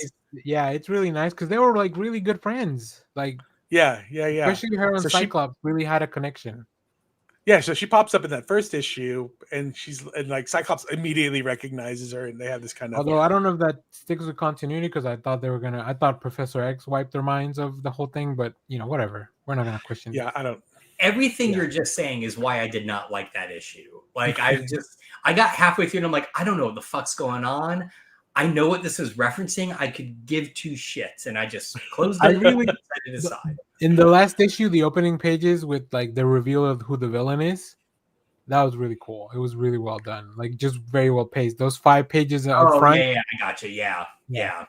I am a little with Josh on this because I mean, like she is mucking up the time stream a little bit. Like things are not Yeah, like that first issue. Like now the first giant size X-Men #1 has changed. You know, it's almost like she never watched Back to the Future 2. It's very clearly explained by Doc. Also, how does that fit in with the Brubaker story of the second group of the original group of X-Men? Exactly. That's what I was. Where's Vulcan? Yeah. Everyone's favorite Vulcan. This is Exceptional X-Men #10. This is the X-Men book I'm most sad that is going to go away once they relaunch the X-Men. I figure it's just a bunch of kids being X-Men. That's what I love about it. It's not superheroics or anything like that. Speaking of a bunch of kids, I love the fact that Runaways has come back. Runaways #1. It's been much longer since the last Runaways series went away. I like that cover, but I love this is such a iconic feeling, like they're hanging out, kind of. So I haven't read much of this, but the book does a really good job of like, here's what you need to know. Here's the cliff notes of all these guys. As long as you know, like, because I know the main ones, like Nico and what Gertie, Gertrude. So like, but yeah, it's a really cool premise, and it ties in a really fun way with the One World Under Doom thing, where it's like, it doesn't. You don't need to keep paying attention to the big event. Just like know that So it's a really nice. It's gonna be a nice miniseries because I think it's only gonna be 5 issues. So, the new new Trinity, Daughter of Wonder Woman book. This was the cover I got. Loved it. It was fun, very fun. I love that we deal with Pariah and keep calling him Piranha, and he didn't like it. He didn't like being called Piranha. Yeah. Pariah Carey. I think I made that joke. I love this. This might be my favorite book of the week. The new Batman, or Robin and Batman, Jason Todd book by Dustin Nguyen and Jeff Lemire. Of course, Jason Todd, punk from the get-go. But the artwork is fantastic. It's very loose, very watercolor paintery kind of stuff. Awesome. My other favorite Batman book, Batman Dark Patterns. I was holding on to it because I knew it'd come up. I finally picked this up, Spider-Man, Ultimate Spider-Man Incursion from 2 weeks ago. It was pretty good. It was okay. My complaint is they're looking for Miles' little sister in the Ultimate Universe, the new Ultimate Universe, and their best way of going about that is just randomly looking in windows. Just randomly like, are you in here? No. Okay. Time to keep moving on. Like, that is wholly inefficient. Like, completely. What are you doing? But it is kind of the way kids think, I feel like. It's like, let's go look at every window. My favorite thing was how Richard, Peter's kid, how cool he thinks Miles Morales is, because Miles is cool, and he's like, Dad, you can't do all that cool stuff. And he's like, yeah, you're right, I can't. I've only been Spider-Man for a few months. So. The newest issue of Action Comics. Yes. Mark Waid. This book is great. And I think that so DC's about to do a new revised history of the DC universe to kind of clean up like all the post New 52, like what's canon, what isn't. And I think you're starting to see some of this. So they give Clark a definitive birthday in this, which is that the same day the movie comes out, June, whatever they say it is. Oh, it might be 20th. I forget what day they say. Anyway, there's a date in here. But Mark Waid has slowly been like building a backstory for Superman, so we know what is canon. Like, he is Superboy in Smallville once more. He definitely goes with the Legion of superheroes at some point. So he's starting to cover that stuff. It's great. I love it. I like that his costume is the same, except that he wears Converses. Yeah, exactly. That's a big difference. How do you tell Superman and Superboy apart? One of them wears Converses. One was a Converse. Imperial from last week, 2 weeks ago, the Peach Momoko She-Hulk cover. Looks like it's going to be good. That's all I've read. That's all I was more excited for you to talk about that, Jeff. Oh, for Imperial? Yeah. I like it. I don't do a lot of space stuff for Marvel. I feel like I thought that Rich Rider and Star-Lord were better friends than how they seem. In this book, they seem more like acquaintances, kind of work buddies, but I thought that they were like homies. Maybe he's better friends with the other. Well, I mean, they went through a lot of shit in the Cancerverse or whatever it was called. Yeah, so I don't know. And I feel like that maybe somebody. I haven't been keeping up with everything, so maybe they had a falling out. They could have had a falling out. I'm also trying to remember where everybody was. I don't keep tabs on a lot of the cosmic stuff. I was trying to remember where everybody was, how everything was doing. But it does seem like a good refresher of like, this is, you got a lot of cool stuff and yeah, we got cool stuff in space. Let's talk about it, kind of stuff. So, did you have a Marvel delay this week as well? No. Oh, so you just didn't. Okay, so was that the last one for your list? I have not read. If you're talking about the Death of Silver Surfer, I have not read it yet. It is not made the. Very good. Greg Pak, local boy. Is it good? I heard it was a little boring, so I'm gonna. Those people, or whoever said that, did not read the comic right. Also, I did not pick up. Sorry, Danny. The World to Come. I didn't either. I pulled it, and then at the last minute, I put it back. And Richard at Zeus said he did not really care for it. Well, so I have a feeling it's going to be a book that's going to be forgotten in 3 years. Like when Joe Quesada and Christopher Priest come into town, I guess you guys won't have anything to get signed. Nope, I will not. Well, awesome. When people are asking, like, how come they don't bring Marvel Knights back? Well, because every time they do, nobody buys the books. So, like, fair. That's fair. Right. It just feels like it's the I feel like the narrative has slightly been taken over by toxic fandom because at the end of the book there is a white. It doesn't make sense. Like, it's all explained. Well, it's not all explained, but it all at least makes sense in the story within the context of the story. Well, yeah, and I'm like, it's not like those two creators are going to be like, what'll really get them. Like, these guys are not going to do that. So, you know what we should start doing? Whitewashing all our characters. Yeah. But I don't know. Leave it to the two non-white guys to start whitewashing the characters. All right. Well, let me just jump in with some of the stuff I read. I got a lot of reviews for the channel on this, so I won't talk too much about them. But I did pick up the new Spider-Girl. Oh, nice.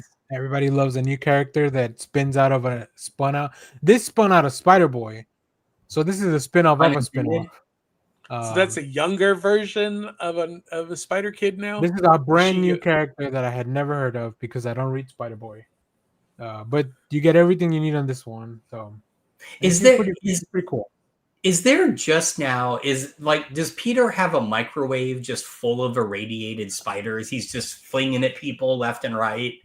I don't know how this one came. I don't know her actual origin. I just know what she can do. Do we know who Spider-Boy is now? Like, I don't keep track of that. Yeah, they revealed who he is, but it's like it's retcon shenanigans, I think. Dan Slott was giving them a little gift on the way out. Who is it? He's just like this little alien spider thing that from a different universe that got thrown into the memories of Spider-Man. I don't know. It's weird. I don't have enough time to explain it. We're already at 2 hours, Jeff. No, we gotta go. Explain all the spider people to me now. Real quick, because I want to get to you guys' stuff. I picked up The Amazing Spider-Man, the giant size. This has I picked that up too. I got this cover. This has a Kevin Smith cover. Yeah. 3 good stories. Kevin Smith was my favorite, I think. And of course, I mean, Greg cover. Yeah. Oh, a Kevin Smith story. He actually finished it? He did. A whole story from beginning to end. We also have a new Avengers team, the new Avengers, to capitalize on the success of the film. With the weirdest group of people: Winter Soldier, Black Widow, Wolverine, but Laura Kinney, Carnage, Hulk, Namor, and Clea. What a roster! Yeah, I know. Who's writing that? This is Sam Humphries. Sam Humphries. Yeah, it's I good. haven't heard from him in a while. Yeah, I know. That's what I said. I haven't read a book for years and forever. I picked up Blood Type #1 from EC Comics. This apparently, I don't remember the character, but this was a character first presented in the Epithets book. Yeah, I would love for them to do more of these where they just because I think they are. I think they're going to. This is the first miniseries, right? So, and then the last thing I read this week. Well, I read more, but I won't talk about it. I'm gonna do some videos for the Terminator Volume 1 and Seasons Volume 1 that are coming out next week. From Image and Dynamite. Very good. Seasons? Yeah. With the sisters. We read the first issue on the show. But I've been reading it. I just didn't realize it. They're already well, the first volume is only 4 issues, so it's pretty easy to get caught up. So, but Blue Palo Verde, #1 from Mad Cave. If you like The Wicker Man, I think it's a story about a weird little town with their own shenanigans. Like this person gets out of jail, she goes looking for her dad. He lives in this town, and the town's not what it seems to be because, of course, a town in New Mexico is going to be weird. What? So the only 2 things that I didn't read that are new was the new Hello Darkness and Ultimate X-Men, and the last 2 things I picked up were some reprints. This Batman #9 and this Fantastic Four #6. So I almost picked up that Batman, but didn't. Yeah, same. All right. Speaking of Fantastic Four, Clay, you want to tell us about what you read? Oh, I'm just catching up on everyone's hype machine of Ryan North's run on Fantastic Four. I've read the next 2 volumes, 2 and 3. How does he do a dinosaur issue and it just is self-contained and so awesome? I know. It's so good. He's so good. Fantastic. He gets the FF, and that's the coolest thing. Is like every issue is just you don't know what to expect, but it's always fun and it has science. It is what I remember as a kid when I would read and have to like look up stuff. Like so when he introduces even just the littlest bit of science, I'll go like look up, what is this? Oh, it's a shape. It's a new kind of shape that was created within the past few years. It's just that book has everything. Yeah. And he was like an engineer or something. So like all his science is sound. Oh, I didn't know that. Really? That makes total sense now. Okay. So he's like, all the science is real. Like everything Mr. Fantastic says you can go look up and like figure out. Take it to the bank. Yeah, and just the way everyone's powers work, and then the way he'll take like Sue's power and make everyone invisible, or to show their bones, or to just all the different tricks and stuff that are just for like a one-shot story that's standalone, but together they all are so good. He's revamping their powers too in a cool way where they can use them in more inventive ways. Especially, I think Sue. Yeah. Because in the one world under Doom, like she turns a whole building invisible so that people can find people. I love that moment. I thought that was so fucking. I didn't know she could do all that. Yeah, I didn't either. Well, I love that she is like everybody stands still. Beforehand, she's like, I don't need anybody tripping or anything like that. Exactly. Yeah. Clay, have you gotten to? I think my 2 favorite issues. One is the Johnny romance issue. Have you gotten to that one yet? I don't think so. Okay, you'll get there. That might be in volume 4. It could be. Yeah, these are both, I think, fairly recent. And then, of course, just when you get there, the one where Johnny and Reed have to work together to defeat magic is, I think, the most laugh out loud issue. They have to close a portal. Yeah. Oh, so good. But I think you did read the one about the building. Like it was a crossover tie-in where they have to go into a building. Yeah, with blood. Taking Baxter Building or something like that. Yeah, pretty cool. Nice. All right. Was that it, Clay? I've caught up on Moon Knight, Fist of Khonshu, which is just nice.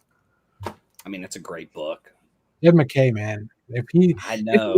I fell off a little bit, but man, that Moon Knight book, like, he's my definitive Moon Knight writer because I've read everything now from him. So cool. All right, Josh, close us out on your comics so we can get out of here. Yeah, sure. I've just got a few because you guys have shown most of mine, but okay. So first off, I've not read these yet, but I'm the one weirdo picking up all of the heroic signatures. Hey, comics. I sent them an email to see if we could talk to Jim Zub. So, oh, dude.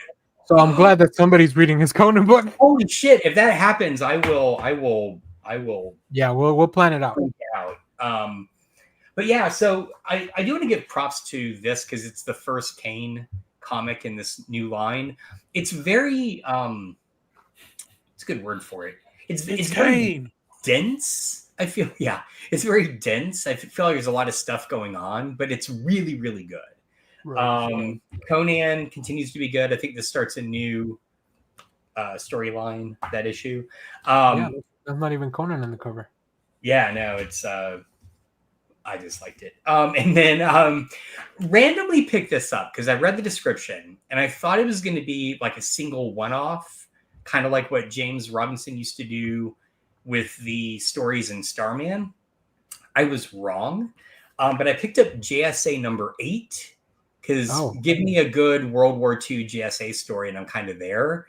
I liked it, but is anyone else reading this title? It's Jeff Lemire. The art is fantastic. I stopped because I knew it was a really convoluted. Like the first arc was really convoluted. I was like, I need to take some time to actually read this all together. Yeah, this kind of made me want to once these get collected, I think I may pick up through this issue and just kind of read what they're like because the art is fantastic. I don't know if this is the normal artist or if it's just for this kind of historical issue, but it's Gavin Guidry. Guidry stuff. He's great. Yeah. So, but the one I really want to call out, and it's a few weeks old, but I just got around to reading it finally. Los Monstruos. Anyone else reading this by James Robinson? Oh, God, it has all the things I love. It's a noir detective story with classic monsters. It takes all the tropes of classic noir. So the main character is a PI who was formerly a detective, but was part of a corrupt police unit, right? But he's also a werewolf, which is really good. But the thing that most surprised me is the artist on this, who is Jesus Marino. I don't think I'd ever seen his stuff, but his work is very much like if Dave Stewart and Neil Adams had a baby. Wow. It is amazing. The art is fan-fucking-tastic. You got to put it on. Yeah, there you go. Oh, sorry. Okay. It's really I do have the. There you go. Yeah. We do have it in our box, so highly recommend. I'll go back and read it because we just got issue 2 in the mail. I saw the email with this coming out. Good. The next issue comes out this week. And my fear is this is going to be another one of those 4-issue James Robinson miniseries, and I kind of want it to just be ongoing. Do you know, Danny? I think we only have the first 4 on the what do you call it? So far because we only go 3 months in advance. So okay, I'm not sure. So. I don't know. I would just like him. I mean, I'm hoping this continues to be good, but I just kind of want to see more the world building, right? Yeah. So anyway, but yeah, that's it. All right, and one thing I did forget because I had it back here. I picked up the Marvel Voices Pride issue with Dawkins cover.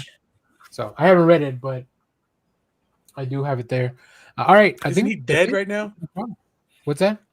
Isn't Dawkins dead right now? No, Dawkins is alive and kicking. I don't remember where he is. He's in one of the X books, but I don't. I'm very confused about the X books right now. We all are. So, although the Wolverine one by Saladin Ahmed is really good. I read the first 8. So, all right. Well, I think that was a great show. You had a lot of fun. Fantastic. I had a good time. Hopefully, you guys had a good time as well. So we're gonna get out of here. So anybody that's watching this, thanks for spending time with us. Let us know what movies you would draft at the top of the list on here, and then also if you are out and about, just be safe. Whatever you may be doing. Be safe. Yep. All right. Be safe today. Cover your tattoos. Take care of each other. That's the biggest thing. So I don't know. Clay's got a whole Spidey outfit. You gotta put on. All right. That'd be awesome, actually. Thanks for watching, everyone. Spidey. Bye. The most important thing in life will always be El Bebo. Simon Center, get the fuck out.